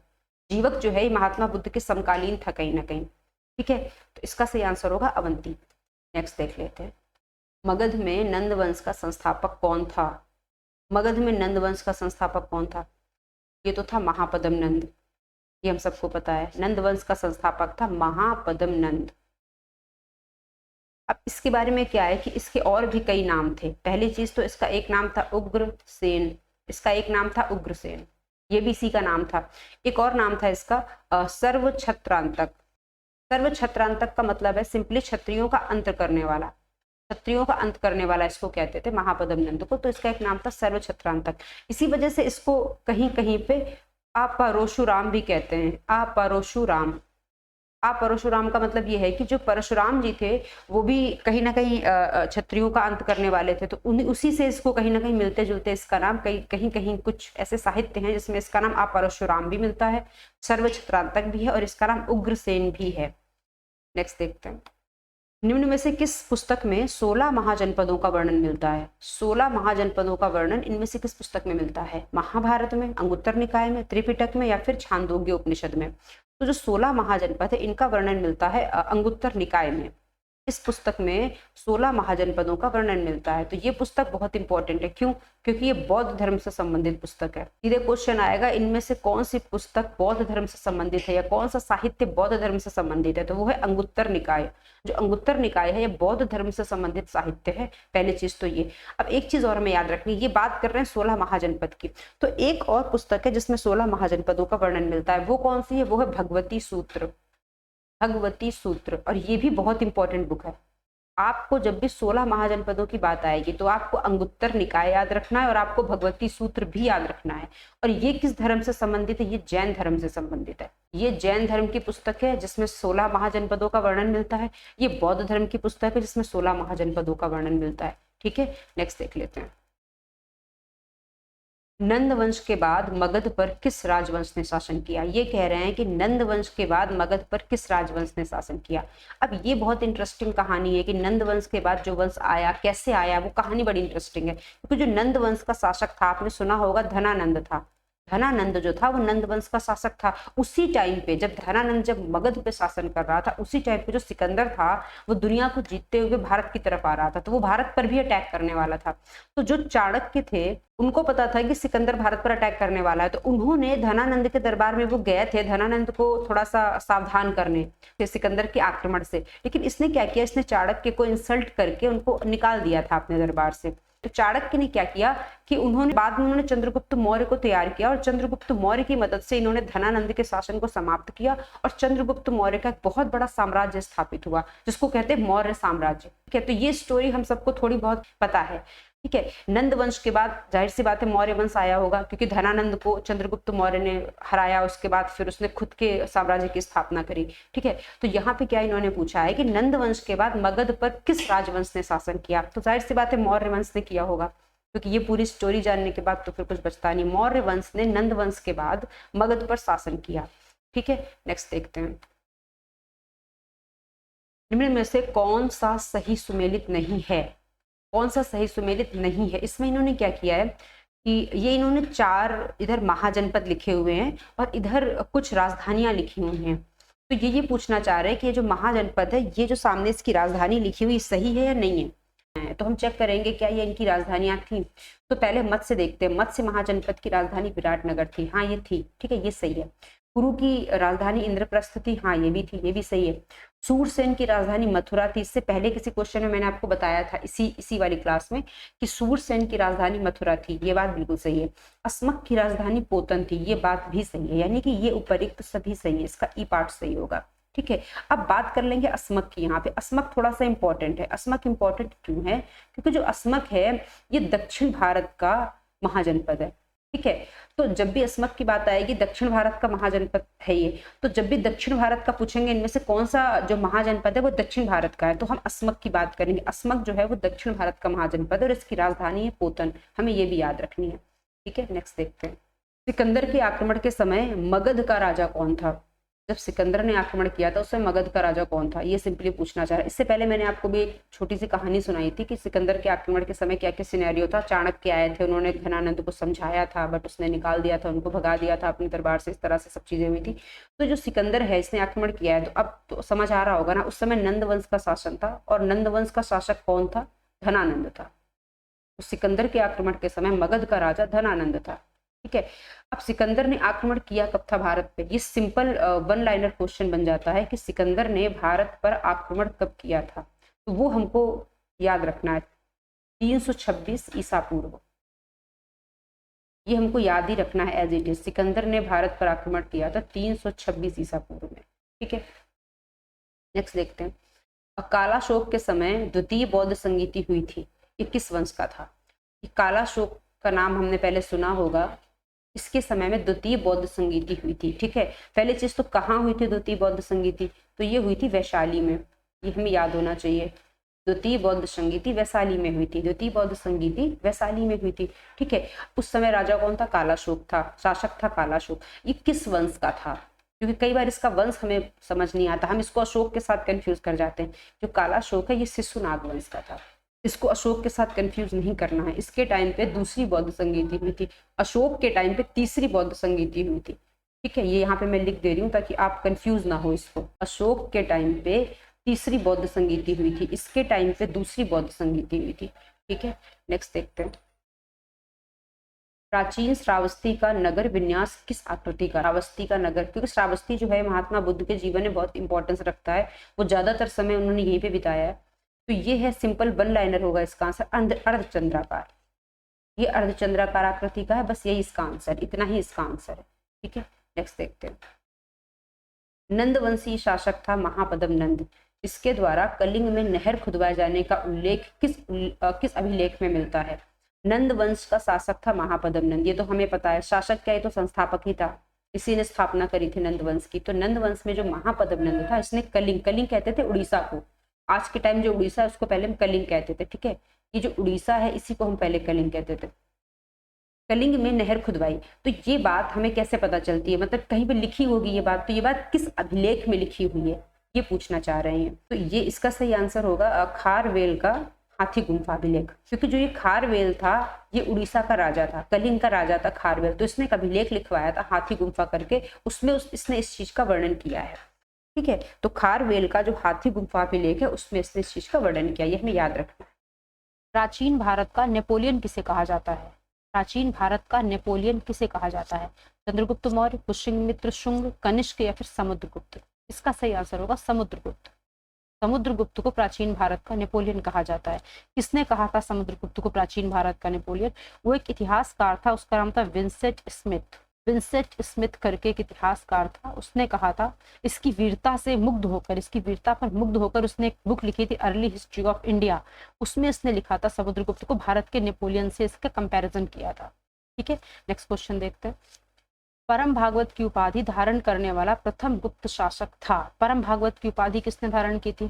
तो परम भागवत की उपाधि धारण भी समुद्रगुप्त ने ही की थी। तो इसका सिंपल वन लाइनर आंसर होगा समुद्रगुप्त, इसमें ज्यादा कुछ याद रखने का नहीं है। नेक्स्ट देखते हैं प्रयाग प्रशस्ति। ये प्रयाग प्रशस्ति एक अभिलेख है, किसके सैन्य अभियान के बारे में जानकारी देता है? प्रयाग प्रशस्ति जो अभिलेख है वो किसके सैन्य अभियान के बारे में जानकारी देता है? समुद्रगुप्त, कुमारगुप्त, रामगुप्त या फिर चंद्रगुप्त प्रथम? तो प्रयाग प्रशस्ति जो है वो समुद्रगुप्त से संबंधित है। समुद्रगुप्त ने जो विजय प्राप्त करी, जिन भी राजाओं पर आक्रमण किया उन पर विजय प्राप्त करी, इसकी जो विजय गाथा है वो पूरी लिखी हुई है प्रयाग प्रशस्ति में। ठीक है, अब ये प्रयाग प्रशस्ति लिखा किसने होगा? तो ये इन्हीं का कोई दरबारी कवि रहा होगा जो इनके दरबार में रहता होगा। इनके दरबार में रहते थे हरिशेन, हरिशेन नाम के एक, हरिशेन या फिर कहीं कहीं हरिसेन भी लिखते हैं। ये हरिसेन या हरिसेन नाम के एक इनके दरबारी कवि होते थे समुद्रगुप्त के, उन्होंने प्रयाग प्रशस्ति लिखा है और इसमें उन्होंने समुद्रगुप्त की विजयों का उल्लेख किया है कि वो कितना बहादुर था, उसने क्या क्या जीता। ठीक है, नेक्स्ट देख लेते हैं। वह गुप्त शासक जिसने हूणों पर विजय प्राप्त की थी। हूण जो थे एक विदेशी आक्रमणकारी थे, वो आक्रमण करते थे, लूटपाट करते थे और चले जाते थे बर्बाद करके सब कुछ।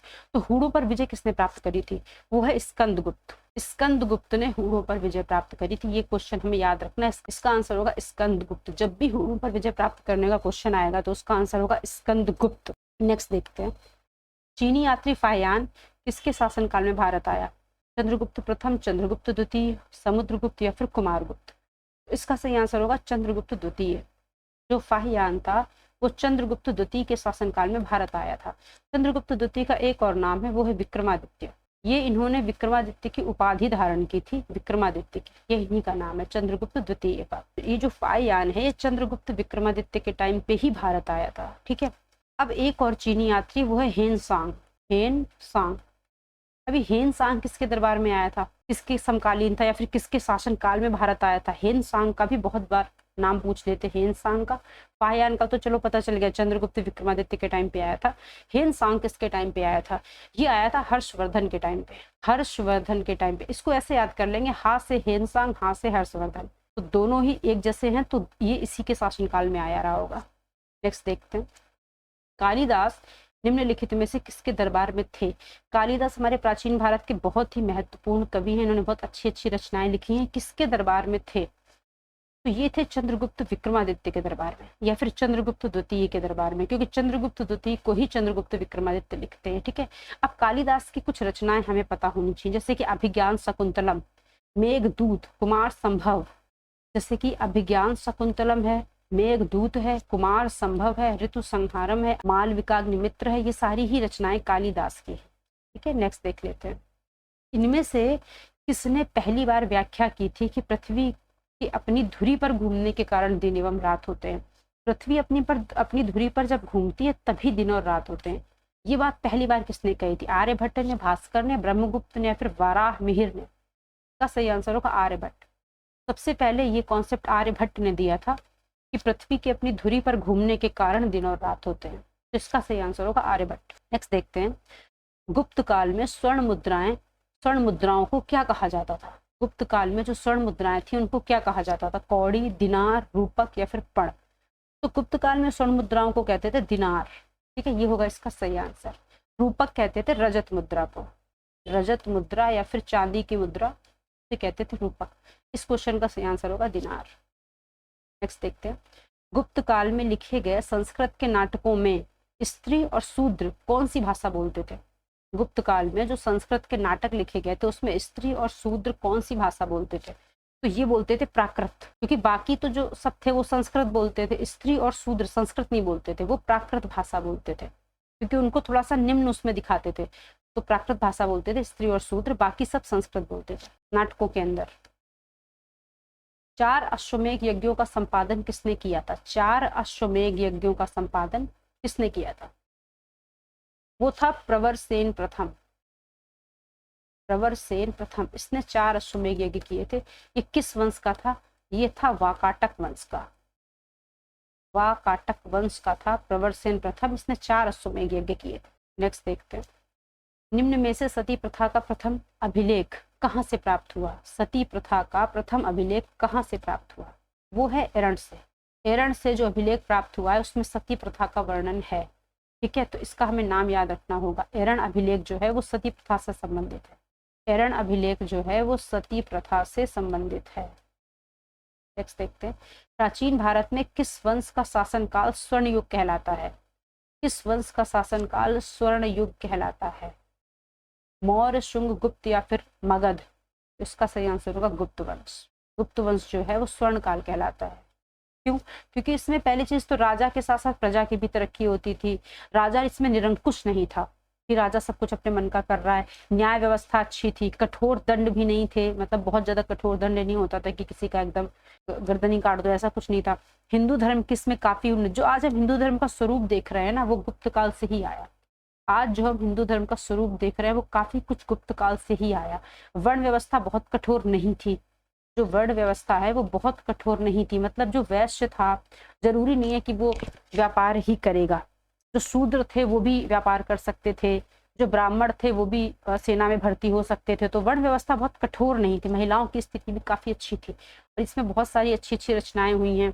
तो गुप्त काल में लगभग चौतरफा विकास हुआ, सब चीजों के साथ अच्छा ही अच्छा हुआ, कोई भी चीज पीछे नहीं छूटी, इसलिए इसको भारतीय प्राचीन भारत का स्वर्ण युग कहते हैं, गुप्त काल को। नेक्स्ट देखते हैं, हर्षचरित नामक जो पुस्तक है किसने लिखी थी? हर्षचरित नामक पुस्तक लिखी थी बाणभट्ट ने, क्योंकि बाणभट्ट जो थे ये हर्षवर्धन के दरबार में थे। इन्होंने इन्हीं का इतिहास लिखा है। हर्षचरित में हर्षवर्धन के बारे में अच्छी अच्छी बातें या फिर इनका जो वंश था इसका इतिहास लिखा है बाणभट्ट ने। नेक्स्ट देखते हैं, सम्राट हर्ष ने अपनी राजधानी थानेश्वर से कहाँ स्थानांतरित की थी? पहले इसकी राजधानी थानेश्वर थी, बाद में इसने कहाँ स्थानांतरित की? कन्नौज, पाटलिपुत्र, प्रयाग या फिर दिल्ली? तो इसका सही आंसर होगा कन्नौज। बाद में इसने अपनी राजधानी कन्नौज स्थापित कर दी थी, पहले ये थानेश्वर होती थी। ये क्वेश्चन बहुत इंपॉर्टेंट है, याद रखने वाला, ये क्वेश्चन कई एग्जाम में आ चुका है। नेक्स्ट देखते हैं, हेन सांग जो है किसके शासनकाल में भारत आया था? अभी इससे पहले हमने बताया था हेन सांग आया था हर्षवर्धन के शासनकाल में। क्यों? क्योंकि हेन सांग में भी है, हर्ष में भी है, तो इसका सही आंसर होगा हर्षवर्धन। निम्न में से कौन सही सुमेलित नहीं है?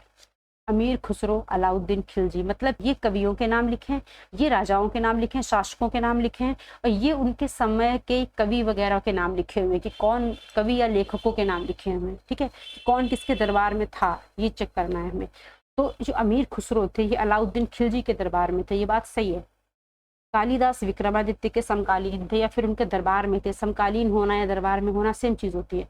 तो कालिदास विक्रमादित्य के समकालीन थे या फिर उनके दरबार में थे। हरिशयन जो थे वो समुद्रगुप्त के दरबार में थे, क्योंकि हरिशरण ने प्रयाग प्रशस्ति लिखा है और प्रयाग प्रशस्ति में उन्होंने किसकी तारीफ करी है? समुद्रगुप्त की तारीफ करी है। तो जाहिर सी बात है समुद्रगुप्त के दरबार में रहे होंगे। बाणभट्ट जो थे हर्षवर्धन के दरबार में थे, क्योंकि इन्होंने हर्षचरित लिखी है और इसमें इन्होंने हर्षवर्धन की तारीफ करी है, तो ये भी इनके दरबार में थे। यानी कि ये सब सही है, इसका सही आंसर होगा उपर्युक्त सभी सही है। ठीक है, नेक्स्ट देख लेते हैं। प्राचीन सांख्य दर्शन में किसका महत्वपूर्ण योगदान है? सांख्य दर्शन की बात हो रही है। भारत में 6 तरह के दर्शन है, पूरे 6 में से एक है सांख्य दर्शन। ये एक तरह की फिलॉसफी होती है।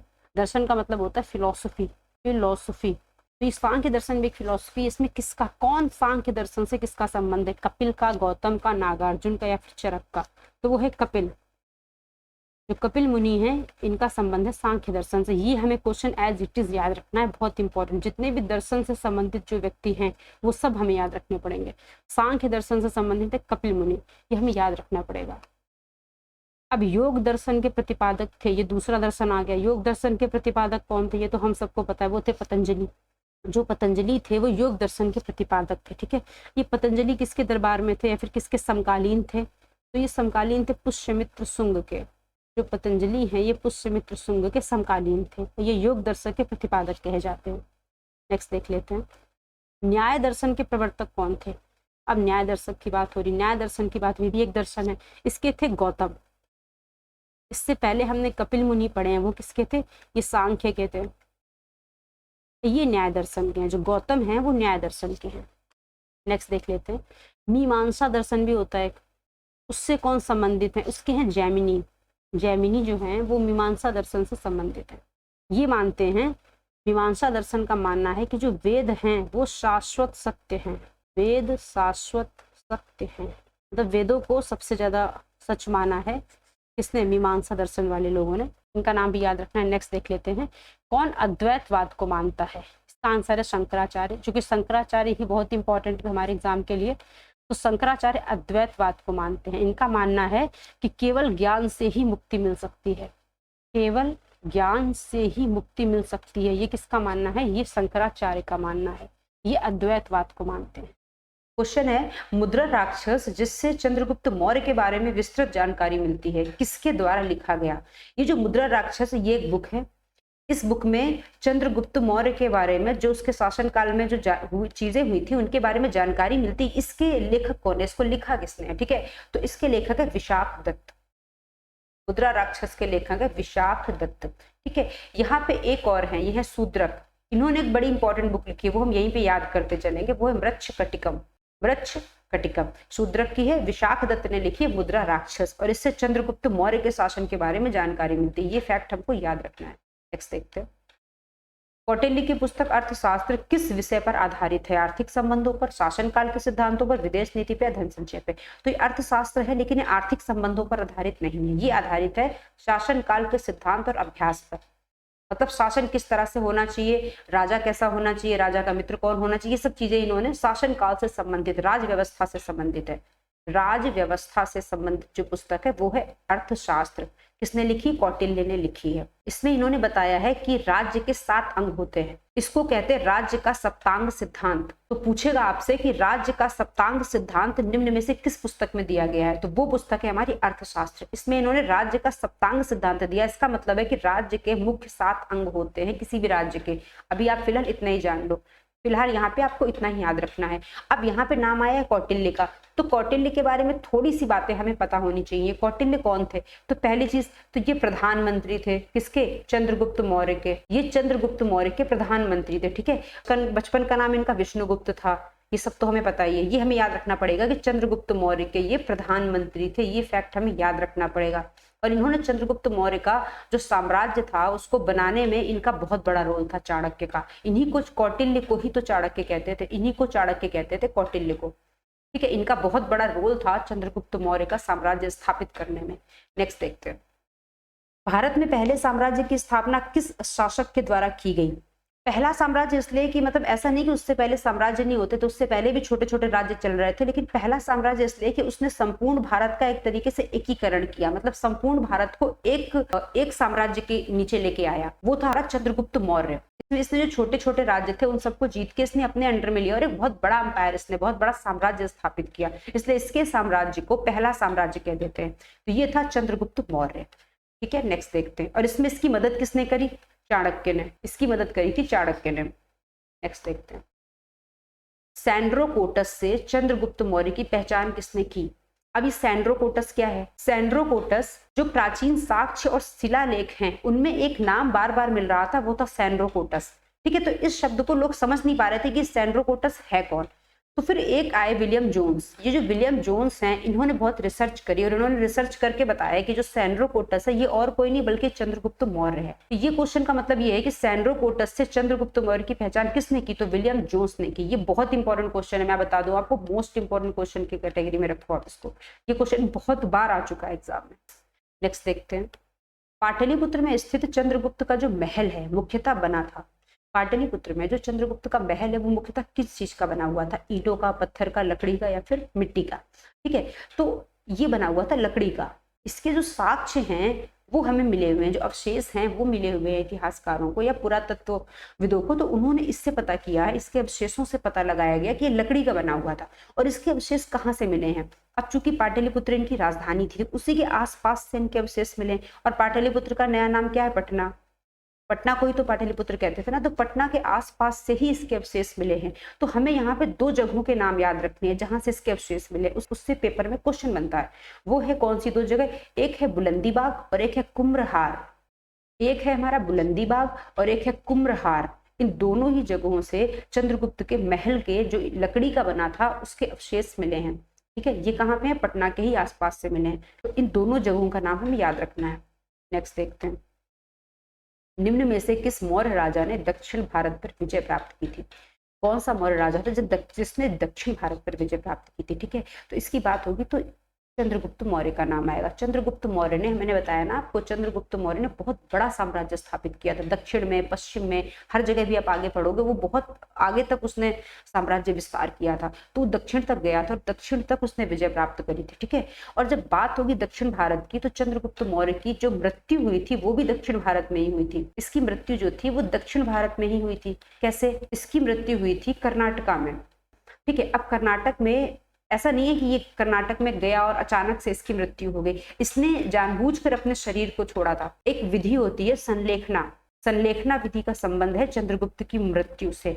संलेखना विधि क्या होता है? जैन धर्म में इसका वर्णन है कि इसमें अपने शरीर को स्वयं त्यागने के लिए संलेखना विधि का प्रयोग करते हैं। ये जैन धर्म की विधि है और चंद्रगुप्त मौर्य ने इसी विधि से अपना शरीर त्याग दिया था कर्नाटक में। कर्नाटक में कहाँ पे? कर्नाटक में एक जगह है श्रवणबेलगोला। श्रवणबेलगोला, ये जगह का नाम आपको याद रखना चाहिए। श्रवणबेलगोला, इस जगह में कर्नाटक में श्रवणबेलगोला में चंद्रगुप्त मौर्य ने अपनी संलेखना विधि के द्वारा अपने शरीर को त्याग दिया था। तो दक्षिण भारत की जब बात करेंगे तो चंद्रगुप्त मौर्य का ये बहुत गहरा संबंध है दक्षिण भारत से। उसकी मृत्यु हुई थी दक्षिण भारत में और उसने दक्षिण भारत पे विजय प्राप्त की थी। ये हमें कैसे पता चला? कुछ जैन साहित्य से, कुछ तमिल साहित्य से और कुछ अशोक के अभिलेखों से। तो ये सबसे हमें पता चला कि इसने दक्षिण भारत पर विजय प्राप्त की थी। नेक्स्ट देखते हैं।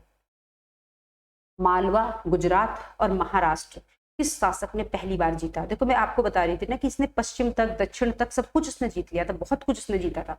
तो मालवा, गुजरात और महाराष्ट्र पहली बार किस शासक ने जीता? तो जाहिर सी बात है चंद्रगुप्त मौर्य ने जीता। ये चीज हमें पता कैसे चलती है? तो ये हमें मिलता है एक अभिलेख। उस अभिलेख में चीज लिखी हुई है, हमें उस अभिलेख का नाम याद रखना है। उस अभिलेख का नाम है जूनागढ़ अभिलेख। जूनागढ़ अभिलेख का हमें नाम याद रखना है। जूनागढ़ अभिलेख से चीज पता चलती है कि मालवा, गुजरात और महाराष्ट्र चंद्रगुप्त मौर्य ने पहली बार जीता था। ठीक है, अब ये जूनागढ़ अभिलेख जो ये किस राजा के द्वारा लिखवाया गया था, उस राजा का नाम भी बहुत इंपॉर्टेंट है, वो था रुद्रदामन। रुद्रदामन जो था उसके द्वारा ये जूनागढ़ अभिलेख लिखवाया गया था और इसमें ये चीज लिखी हुई है कि मालवा, गुजरात और महाराष्ट्र को पहली बार चंद्रगुप्त मौर्य ने जीता था। नेक्स्ट देखते हैं। सेल्यूकस निकेटर, जिसको सिकंदर ने सिंध एवं अफगानिस्तान का प्रशासक नियुक्त किया था, को किस भारतीय राजा ने हराया? सेल्यूकस निकेटर था, इसको सिकंदर ने सिंध एवं अफगानिस्तान का प्रशासक नियुक्त किया था। अब देखो सिकंदर ने भारत पे अटैक किया था, कब किया था? 326 ईसा पूर्व में किया था। ये तो हम भूल ही नहीं सकते, ये तो हमें बिल्कुल याद रखना है। ठीक है, इसने भारत पे अटैक किया, उसके बाद ये वापस चला गया। तो इसने सिंध और अफगानिस्तान जो जीता हुआ था वो इसका सेनापति था सेल्यूकस निकेटर। ये सिकंदर का सेनापति था। इसने इसको यहाँ पे एज अ प्रशासक नियुक्त कर दिया कि मेरे जाने के बाद तुम इस एरिया के का पूरा सब कार्यभार संभालो। तो इसने नियुक्त कर दिया, ये वापस चला गया। तो इसको पूछ रहे हैं कि किस भारतीय राजा ने इसको हरा दिया था जब सिकंदर चला गया था इसको सब कुछ सौंप के। तो इसको हरा दिया था चंद्रगुप्त मौर्य ने, क्योंकि ये चंद्रगुप्त मौर्य का ही समकालीन था, उसी टाइम पे ये सब हुआ था। तो चंद्रगुप्त मौर्य ने इसको हरा दिया था। और ये जो सेल्यूकस निकेटर है ना, इसी का एक राजदूत था, उसका नाम था मेगस्थनीज, ये इसी का राजदूत था। ये बात आपको याद रखनी पड़ेगी। ये आके चंद्रगुप्त मौर्य के दरबार में यही आया था, ये सेल्यूकस निकेटर का ही राजदूत था। नेक्स्ट देखते हैं, इसमें से कौन सा क्षेत्र है जो अशोक के साम्राज्य में सम्मिलित नहीं था। सम्मिलित नहीं था की बात हो रही है, ठीक है। अफगानिस्तान तो था, क्योंकि ये चंद्रगुप्त मौर्य ने ही जीत लिया था, चंद्रगुप्त मौर्य ने ही जीत लिया था अफगानिस्तान। अब बिहार में तो इनकी राजधानी थी पाटलिपुत्र, पटना इनकी राजधानी थी, तो ये तो होगा ही इनके साम्राज्य में। रही कलिंग की बात, तो कलिंग में तो अशोक ने बहुत हिंसा करी थी और कलिंग को जीत लिया था। इसके बाद से इसका हृदय परिवर्तन हुआ था, कलिंग को जीतने के बाद से, तो ये तो हो नहीं सकता। इसका आंसर है श्रीलंका। अब ये बात कैसे पता चलती है, तो अशोक का एक अभिलेख है, वो है दूसरा अभिलेख। कुछ अशोक के अभिलेख है जो बहुत इंपॉर्टेंट है। एक है उसमें से सेकंड अभिलेख, जो दूसरा अभिलेख है अशोक का, उसमें उसने लिखा हुआ है किस बारे में, इसमें इसने लिखा हुआ दक्षिण भारत के राज्यों के बारे में। इसमें इसने दक्षिण भारत के राज्यों का विवरण दिया है। उसमें ये चीज लिखी हुई है कि ये श्रीलंका को नहीं जीत पाया था, श्रीलंका इसके साम्राज्य में शामिल नहीं था, ये चीज इसमें लिखी हुई है। और इसमें जो श्रीलंका का नाम है वो श्रीलंका ना लिख के ताम्रपर्णी लिखा हुआ है, ये भी आप याद रख लो। इसमें ताम्रपर्णी लिखा हुआ है, श्रीलंका नहीं लिखा हुआ है। लेकिन बात ये श्रीलंका की हुई है, ये इतिहासकारों ने पता लगा लिया, लेकिन बात ये श्रीलंका की हो रही है। नेक्स्ट देखते हैं, अशोक ने बौद्ध होते हुए भी हिंदू धर्म में आस्था नहीं छोड़ी, इसके प्रमाण है। अशोक को बौद्ध धर्म से उसको काफी झुकाव था, बौद्ध धर्म की तरफ, लेकिन फिर भी उसने हिंदू धर्म में आस्था नहीं छोड़ी। इसका क्या प्रमाण है? इसका प्रमाण है कि उसने देव नाम प्रिय की उपाधि ली थी। देव नाम प्रिय के नाम से उसको देव नाम प्रिय के नाम से पुकारे, ये उसको पसंद था। और देव नाम प्रिय एक तरह से हिंदू नाम है, एक देव नाम प्रिय और एक प्रियदर्शी, ये दोनों ही नाम अशोक के थे, दोनों ही उपाधियां अशोक की थी, देव नाम प्रिय और प्रियदर्शी, ये दोनों ही हमें याद रखनी है, ठीक है। नेक्स्ट देख लेते हैं, अशोक के शासनकाल में कौन सी बौद्ध संगीति हुई थी? ये भी मोस्ट इंपोर्टेंट क्वेश्चन है। अशोक के शासनकाल में कौन सी बौद्ध संगीति हुई थी? तो कौन सी हुई थी? तो तीसरी हुई थी, तीसरी बौद्ध संगीति हुई थी अशोक के शासनकाल में। कहाँ हुई थी? तो इनकी राजधानी में हुई थी। इनकी राजधानी क्या थी? पाटलिपुत्र। अशोक की राजधानी थी पाटलिपुत्र। पाटलिपुत्र में तीसरी बौद्ध संगीति हुई थी। इसमें एक और क्वेश्चन बनता है, इसकी अध्यक्षता किसने करी थी? इसका अध्यक्ष कौन था? वो था मोगलीपुत्र तिस्सा। आपको इसका नाम याद रखना पड़ेगा, मोगलीपुत्र तिस्सा। ये अध्यक्ष था दूसरी बौद्ध संगीति का। कहाँ पे हुई थी? पाटलिपुत्र में हुई थी। किसके? अशोक के शासनकाल में हुई थी। नेक्स्ट देख लेते हैं, निम्न में से किसे सर्वश्रेष्ठ स्तूप मानते हैं? स्तूप तो देखो कई सारे, अमरावती है, भरहुत है, सांची है, सारनाथ है। इसमें से सर्वश्रेष्ठ किसे मानते हैं? सर्वश्रेष्ठ है सांची का स्तूप। सर्वश्रेष्ठ मानते हैं सांची के स्तूप को। सांची के स्तूप को सर्वश्रेष्ठ मानते हैं। ये है कहाँ पे? ये है मध्य प्रदेश में। मध्य प्रदेश में कहाँ पे? रायसेन में। मध्य प्रदेश का जिला है रायसेन, वहीं पे है सांची का स्तूप। और इसका निर्माण किसने कराया था? इसका निर्माण कराया था अशोक ने। इसका निर्माण अशोक ने कराया था, ये भी हमें याद रखना पड़ेगा, इसीलिए क्वेश्चन इतना इंपॉर्टेंट है और बहुत सर्वश्रेष्ठ स्तूप है ये। नेक्स्ट देखते हैं, सारनाथ स्तंभ जो है इसका निर्माण किसने कराया था? अब सारनाथ स्तंभ क्यों इतना इंपॉर्टेंट है? क्योंकि सारनाथ स्तंभ जो है वो भारत सरकार के प्रतीक चिन्ह के रूप में लिया गया है। इसके शीर्ष पर सिंह की आकृति है, इसमें सिंह की आकृति है शीर्ष पर। पहली चीज तो ये भारत सरकार ने अपने प्रतीक चिन्ह में लिया है, तो समझ लो आप, ये काफी इंपॉर्टेंट होगा। ये मौर्य युगीन कला का बहुत अच्छा उदाहरण है। सारनाथ स्तंभ जो है ये बनवाया किसने था? ये बनवाया था अशोक ने। अशोक ने बहुत अच्छी अच्छी चीजें बनवाई हैं। अशोक के शिलालेखों में प्रयुक्त भाषा है। अशोक के शिलालेखों में कौन सी भाषा प्रयुक्त हुई थी? तो अशोक के शिलालेखों में प्राकृत भाषा प्रयुक्त हुई थी। एक होता भाषा, एक होता लिपि। प्राकृत भाषा प्रयोग हुई थी और लिपि कौन सी प्रयोग हुई थी? लिपि प्रयोग हुई थी ब्राह्मी लिपि। एक होती है खरोष्ठी लिपि, होती तो कई सारी, बट हम बेसिकली दो लिपि याद रखेंगे, एक ब्राह्मी एक खरोष्ठी। तो जो खरोष्ठी लिपि है वो भी अशोक के 2 शिलालेखों में प्रयोग हुई है, केवल 2 में, बाकी सब में ब्राह्मी लिपि प्रयोग हुई है। इन दोनों में डिफरेंस क्या है? इसको लिखते बाएं से दाएं, ऐसे ऐसे लिखते हैं, इसको लिखते दाएं से बाएं, ऐसे लिखते हैं। नेक्स्ट देखते हैं, कौन सा अशोककालीन अभिलेख खरोष्ठी लिपि में है? अशोक के केवल 2 अभिलेख हैं जो खरोष्ठी लिपि में है, बाकी सारे ब्राह्मी में है। तो हमें इन दोनों के नाम याद होने चाहिए। एक है मानसेहरा, दूसरा है सहबाजगढ़ी। देखो ये दोनों नाम ना आपको बड़े अजीब लग रहे होंगे, मानसेहरा, सहबाजगढ़ी, लेकिन याद तो करने पड़ेंगे। यहाँ पे कौन सा ऑप्शन में दिया हुआ है? सहबाजगढ़ी। अशोक के शिलालेखों को सर्वप्रथम किसने पढ़ा? जेम्स प्रिंसेप ने पढ़ा।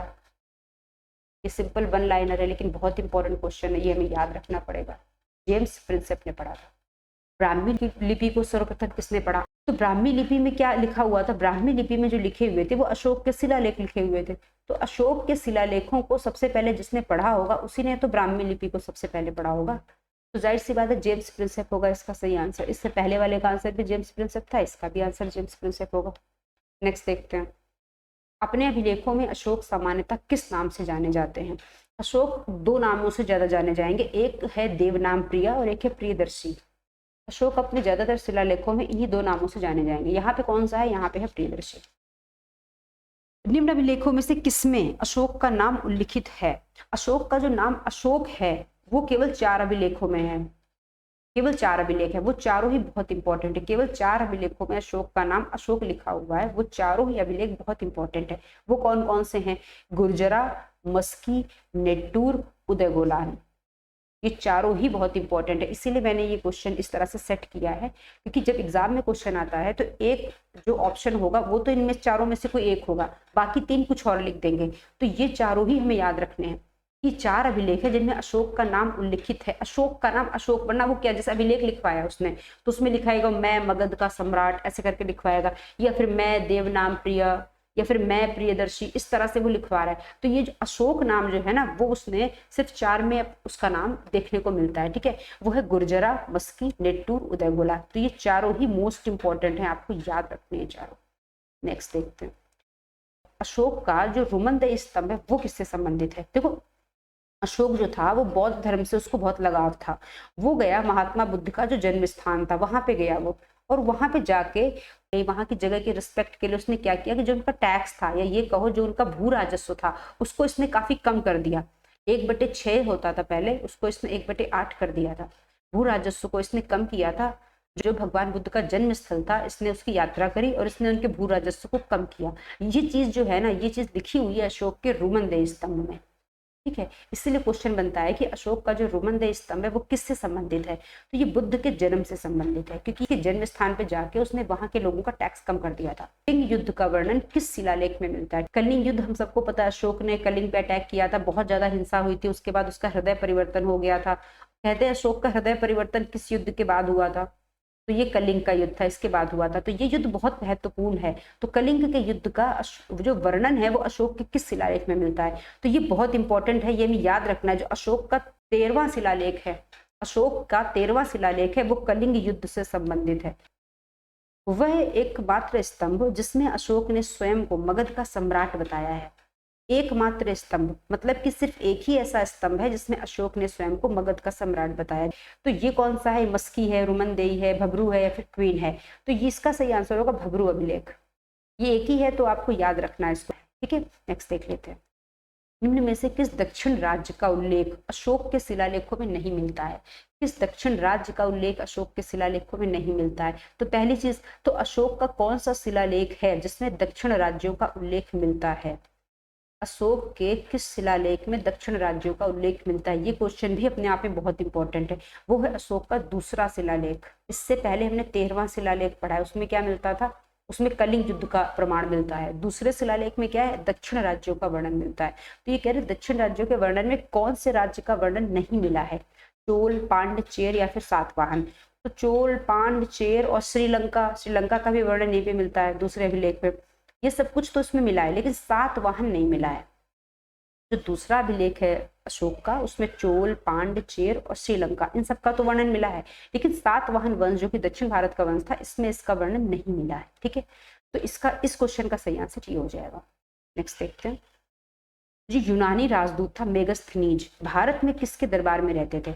जो मेगस्थनीज थे ये यूनान के थे, ये किसके दरबार में रहते थे? ये आए कहाँ से थे? ये आए थे सेल्यूकस निकेटर के पास से, इन्हें भेजा था सेल्यूकस निकेटर ने, थे सेल्यूकस निकेटर के दरबार में, वहां से ये भारत आए थे। तो भारत में किसके दरबार में रहते थे? मतलब उस समय भारत में इनका समकालीन कौन रहा होगा मेगस्थनीज का? तो वो थे चंद्रगुप्त मौर्य।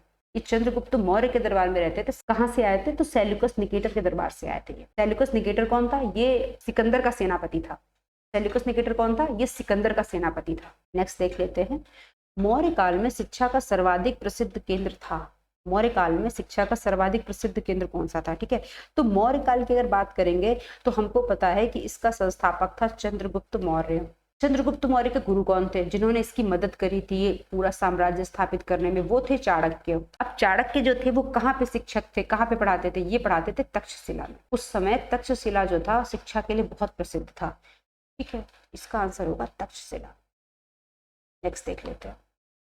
जल की आवश्यकता को ध्यान में रखते हुए किसने गिरनार क्षेत्र में झील का निर्माण कराया था? गिरनार क्षेत्र में झील का निर्माण किसने कराया था जल की आवश्यकता को ध्यान में रखते हुए? ठीक है, तो ये इसका सही आंसर होगा चंद्रगुप्त मौर्य। चंद्रगुप्त मौर्य ने सुदर्शन झील खुदवाई थी गिरनार क्षेत्र में। इसने सुदर्शन झील बनवाई थी, इसने गिरनार क्षेत्र में झील बनवाई थी। ये चीज हमें कैसे पता चलती है? ये एक अभिलेख में लिखा हुआ है। वो कौन सा अभिलेख है? वो अभिलेख है जूनागढ़ अभिलेख। अभी जूनागढ़ अभिलेख किस राजा का है? ये है रुद्रदामन का। रुद्रदामन का है जूनागढ़ अभिलेख। नेक्स्ट देखते हैं। अंतिम मौर्य सम्राट कौन था? वो था बृहद्रथ। अब मौर्य वंश इतना इंपॉर्टेंट है तो इसका अंतिम मौर्य सम्राट भी बहुत इंपॉर्टेंट होगा, वो होगा बृहद्रथ। जो बृहद्रथ था ये अंतिम मौर्य सम्राट था। ये अंतिम था, इसका मतलब इसके बाद मौर्य वंश खत्म हो गया होगा। इसकी किसी ने हत्या कर दी थी और उसके बाद उसने अपना वंश स्थापित कर लिया था। वो कौन था? वो था पुष्यमित्र शुंग। ये जो पुष्यमित्र शुंग था ये इनका सेनापति था। मौर्य वंश में ये सेनापति था। बाद में इसने क्या किया, क्योंकि बृहद्रथ काफी कमजोर हो गया था, अंतिम मौर्य सम्राट था, थोड़ा कमजोर भी था, तो इसने इसको मार दिया, इसकी हत्या कर दी और अपना खुद का शुंग वंश इसने शुरू कर दिया था। तो अंतिम मौर्य सम्राट था बृहद्रथ। इसकी हत्या किसने की थी? पुष्यमित्र शुंग ने। बुद्ध की प्रतिमा निम्न में से किसके सिक्कों पर मिलती है? बुद्ध की प्रतिमा किसके सिक्कों पर मिलती है? वो है कनिष्क। ये आपको ऐसे याद रख लेना है, कनिष्क के सिक्कों पर बुद्ध की प्रतिमा मिलती है। मतलब जो कनिष्क था वो बौद्ध धर्म का काफी बड़ा अनुयायी था। जो कनिष्क था ये बौद्ध धर्म को काफी मानता था, ये उसका बहुत बड़ा अनुयायी था कनिष्क। नेक्स्ट देखते हैं। भारत में सर्वप्रथम सोने के सिक्के जारी करने का श्रेय दिया। भारत में सर्वप्रथम सोने के सिक्के किसने जारी किए थे? वो कौन था? वो था विम कडफिसस। विम कडफिसस ये कुषाण वंश का ही था। विम कडफिसस जिस वंश का कनिष्क था उसी वंश का ये भी था। कुषाण वंश का था विम कडफिसस। नेक्स्ट देखते हैं। कुषाण शासक कनिष्क का राज्याभिषेक कब हुआ?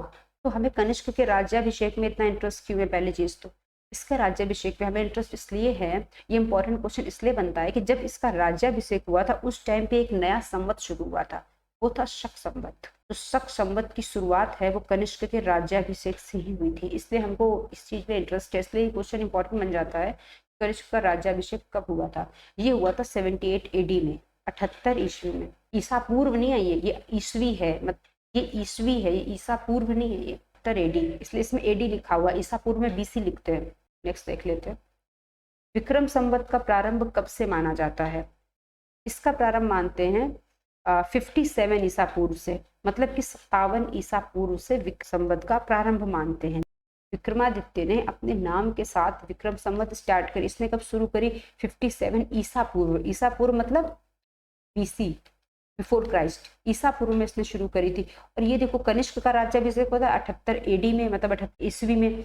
विक्रम संवत पहले आई थी, 57 BC में आई थी, और इस शक संवत 78 AD में आई थी, ईस्वी में आई थी। ठीक है, ये कनिष्क ने शुरू करी थी और विक्रम संवत शुरू की थी राजा विक्रमादित्य ने। तो एग्जाम में कई बार डायरेक्ट क्वेश्चन बनता है कि विक्रम संवत और शक संवत के बीच में कितने सालों का डिफरेंस है, या फिर आप ये कह लो कि जो शक संवत है वो विक्रम संवत के कितने सालों के बाद स्थापित हुई थी।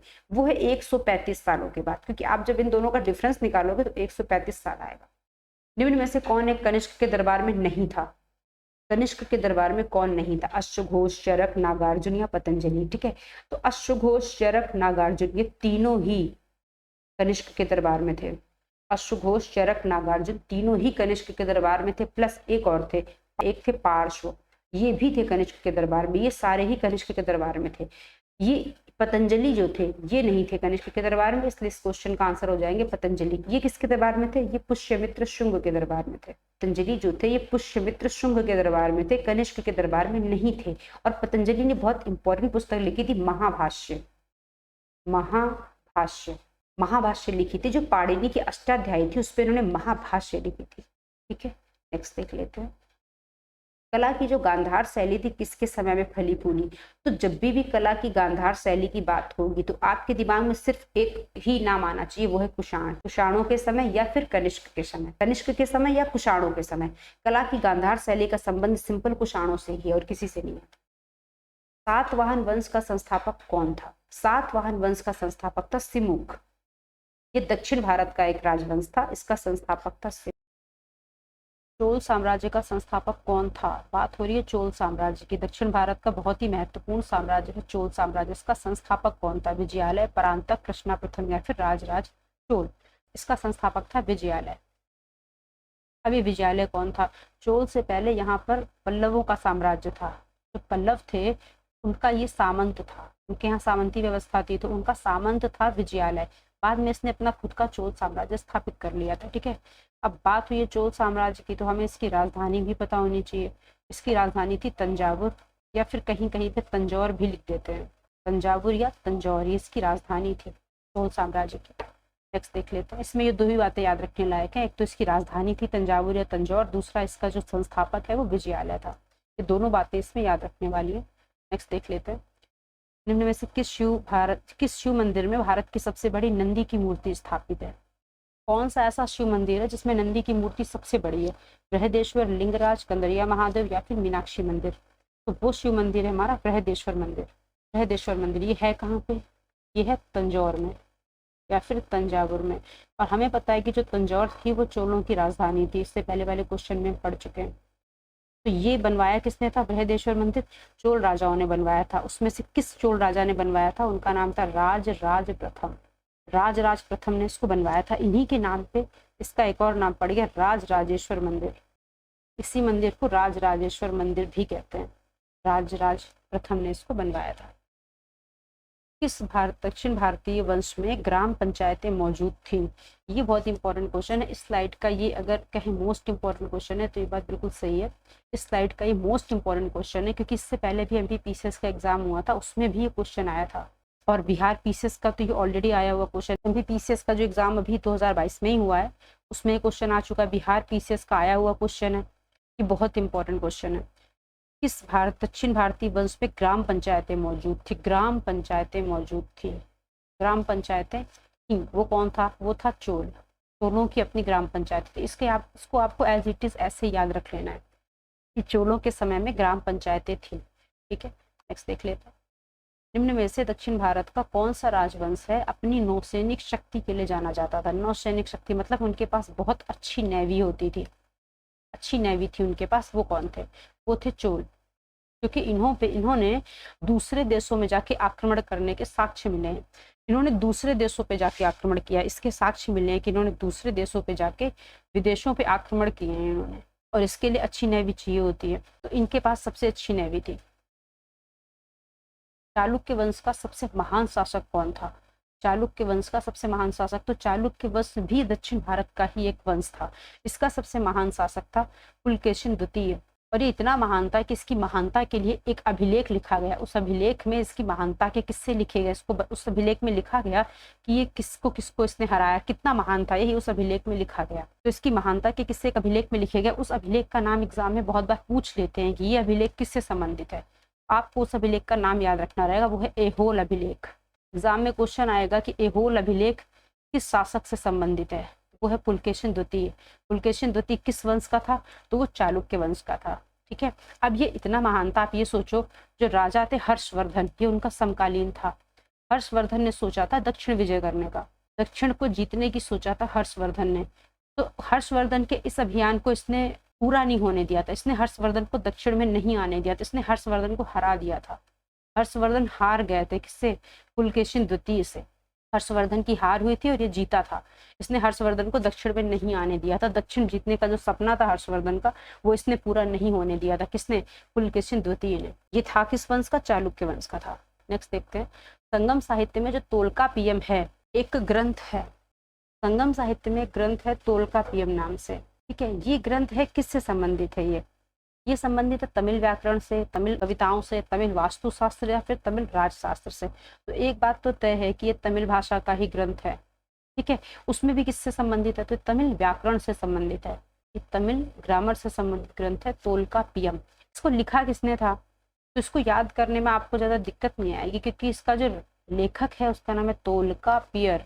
ये तोलकापियम है, ये तोलकापियर है, ये लेखक है, इसने लिखा था और ये इसकी रचना है, ये लिखा गया था तोलकापियम, तोलकापियर ने लिखा था। और ये है किससे संबंधित? तमिल व्याकरण से संबंधित है। नेक्स्ट देख लेते हैं, मीनाक्षी मंदिर कहाँ स्थित है? मीनाक्षी मंदिर कहाँ स्थित है? चेन्नई, मदुरई, महाबलीपुरम या फिर तंजावुर? तो मीनाक्षी मंदिर स्थित है मदुरई में। मीनाक्षी मंदिर स्थित है मदुरई में। ठीक है, अब मदुरई में इससे पहले हमने पढ़ रखा है कि जो मदुरई है वो एक किसी वंश की राजधानी थी, किसी दक्षिण भारत के राजवंश की राजधानी थी। वो कौन सा राजवंश था? वो था पांड्य। पांड्यों की राजधानी थी मदुरई। ठीक है, मीनाक्षी मंदिर कहाँ है? मदुरई में है। मदुरई क्या है? पांड्यों की राजधानी थी। नेक्स्ट देखते हैं, दक्षिण भारत के मंदिरों के आकर्षक द्वार क्या कहलाते हैं? पहली बात तो जो दक्षिण भारत के मंदिर हैं वो किस शैली में निर्मित हैं? तो ये निर्मित है द्रविड़ शैली में। जो दक्षिण भारत के मंदिर हैं वो द्रविड़ शैली में निर्मित है। इनके आकर्षक द्वार क्या कहलाते हैं? शिखर, गोपुरम, देवालय या फिर मंडपम? ये कहलाते हैं गोपुरम, इनको कहते हैं गोपुरम। नेक्स्ट देखते हैं, निम्न में से कौन सी पुस्तक है कालिदास के द्वारा नहीं लिखी गई है? कालिदास एक बहुत ही महान कवि प्राचीन काल के, इनके द्वारा इनमें से कौन सी पुस्तक नहीं लिखी गई? मेघदूतम, कुमार संभव, उत्तर रामचरितम या फिर ऋतु संहारम? पहले हमें ये पता होना चाहिए कौन सी पुस्तक कालिदास के द्वारा लिखी गई है। मेघदूतम कालिदास के द्वारा लिखी गई, कुमार संभव भी कालिदास की है, ऋतु संहारम भी कालिदास की है। जो नहीं लिखी गई वो है उत्तर रामचरितम। ये उत्तर रामचरितम कालिदास के द्वारा नहीं लिखी गई है, तो हमारे क्वेश्चन का आंसर यही हो जाएगा। नेक्स्ट देख लेते हैं, निम्नलिखित राजवंशों में से किसका उल्लेख संगम साहित्य में नहीं हुआ है? किस राजवंश का उल्लेख संगम साहित्य में नहीं हुआ है? कदम्ब, चेर, चोल या फिर पांड्य? तो वो है कदम्ब। कदम्ब का उल्लेख संगम साहित्य में नहीं हुआ है। ठीक है, अब ये तीनों आए हैं, इन तीनों की तो हमें राजधानी पता होनी चाहिए, चेर की, चोल की और पांड्य की। इनकी एक बार जो राजधानियां हैं वो रिवाइज कर लेते हैं। चेर की राजधानी थी वांची, वांची या फिर करूर, ये दोनों ही चेर की राजधानियां थी। चोल की राजधानी थी तंजावुर, तंजावुर या फिर तंजौर। पांड्य की राजधानी थी मदुरई। नेक्स्ट देखते हैं, निम्न में से किस राजवंश को केरल पुत्र भी कहा जाता है? केरल पुत्र किसे कहा जाता है? ये पेपर में आया हुआ क्वेश्चन है। केरल पुत्र किस राजवंश को कहते हैं? चेर, चोल, पांड्य या फिर सातवाहन? वो है चेर। चेरों को कहते हैं केरल पुत्र। चोल में कोई कंफ्यूज ना हो, चेर को कहते हैं केरल पुत्र। चेर की राजधानी क्या थी? फिर से रिवाइज कर लेते हैं, वांची या फिर करूर। नेक्स्ट देख लेते हैं, जो गौतमी पुत्र सातकर्णी था वो निम्न में से किस राजवंश का था? गौतमी पुत्र सातकर्णी का हम सबने नाम सुना है कहीं ना कहीं। इंग्लिश में इसको कहते हैं जीपीएस, शॉर्ट में कहते हैं जीपीएस। ये गौतमी पुत्र सातकर्णी किस वंश का था? चोल, पांड्य, सातवाहन या फिर पल्लव?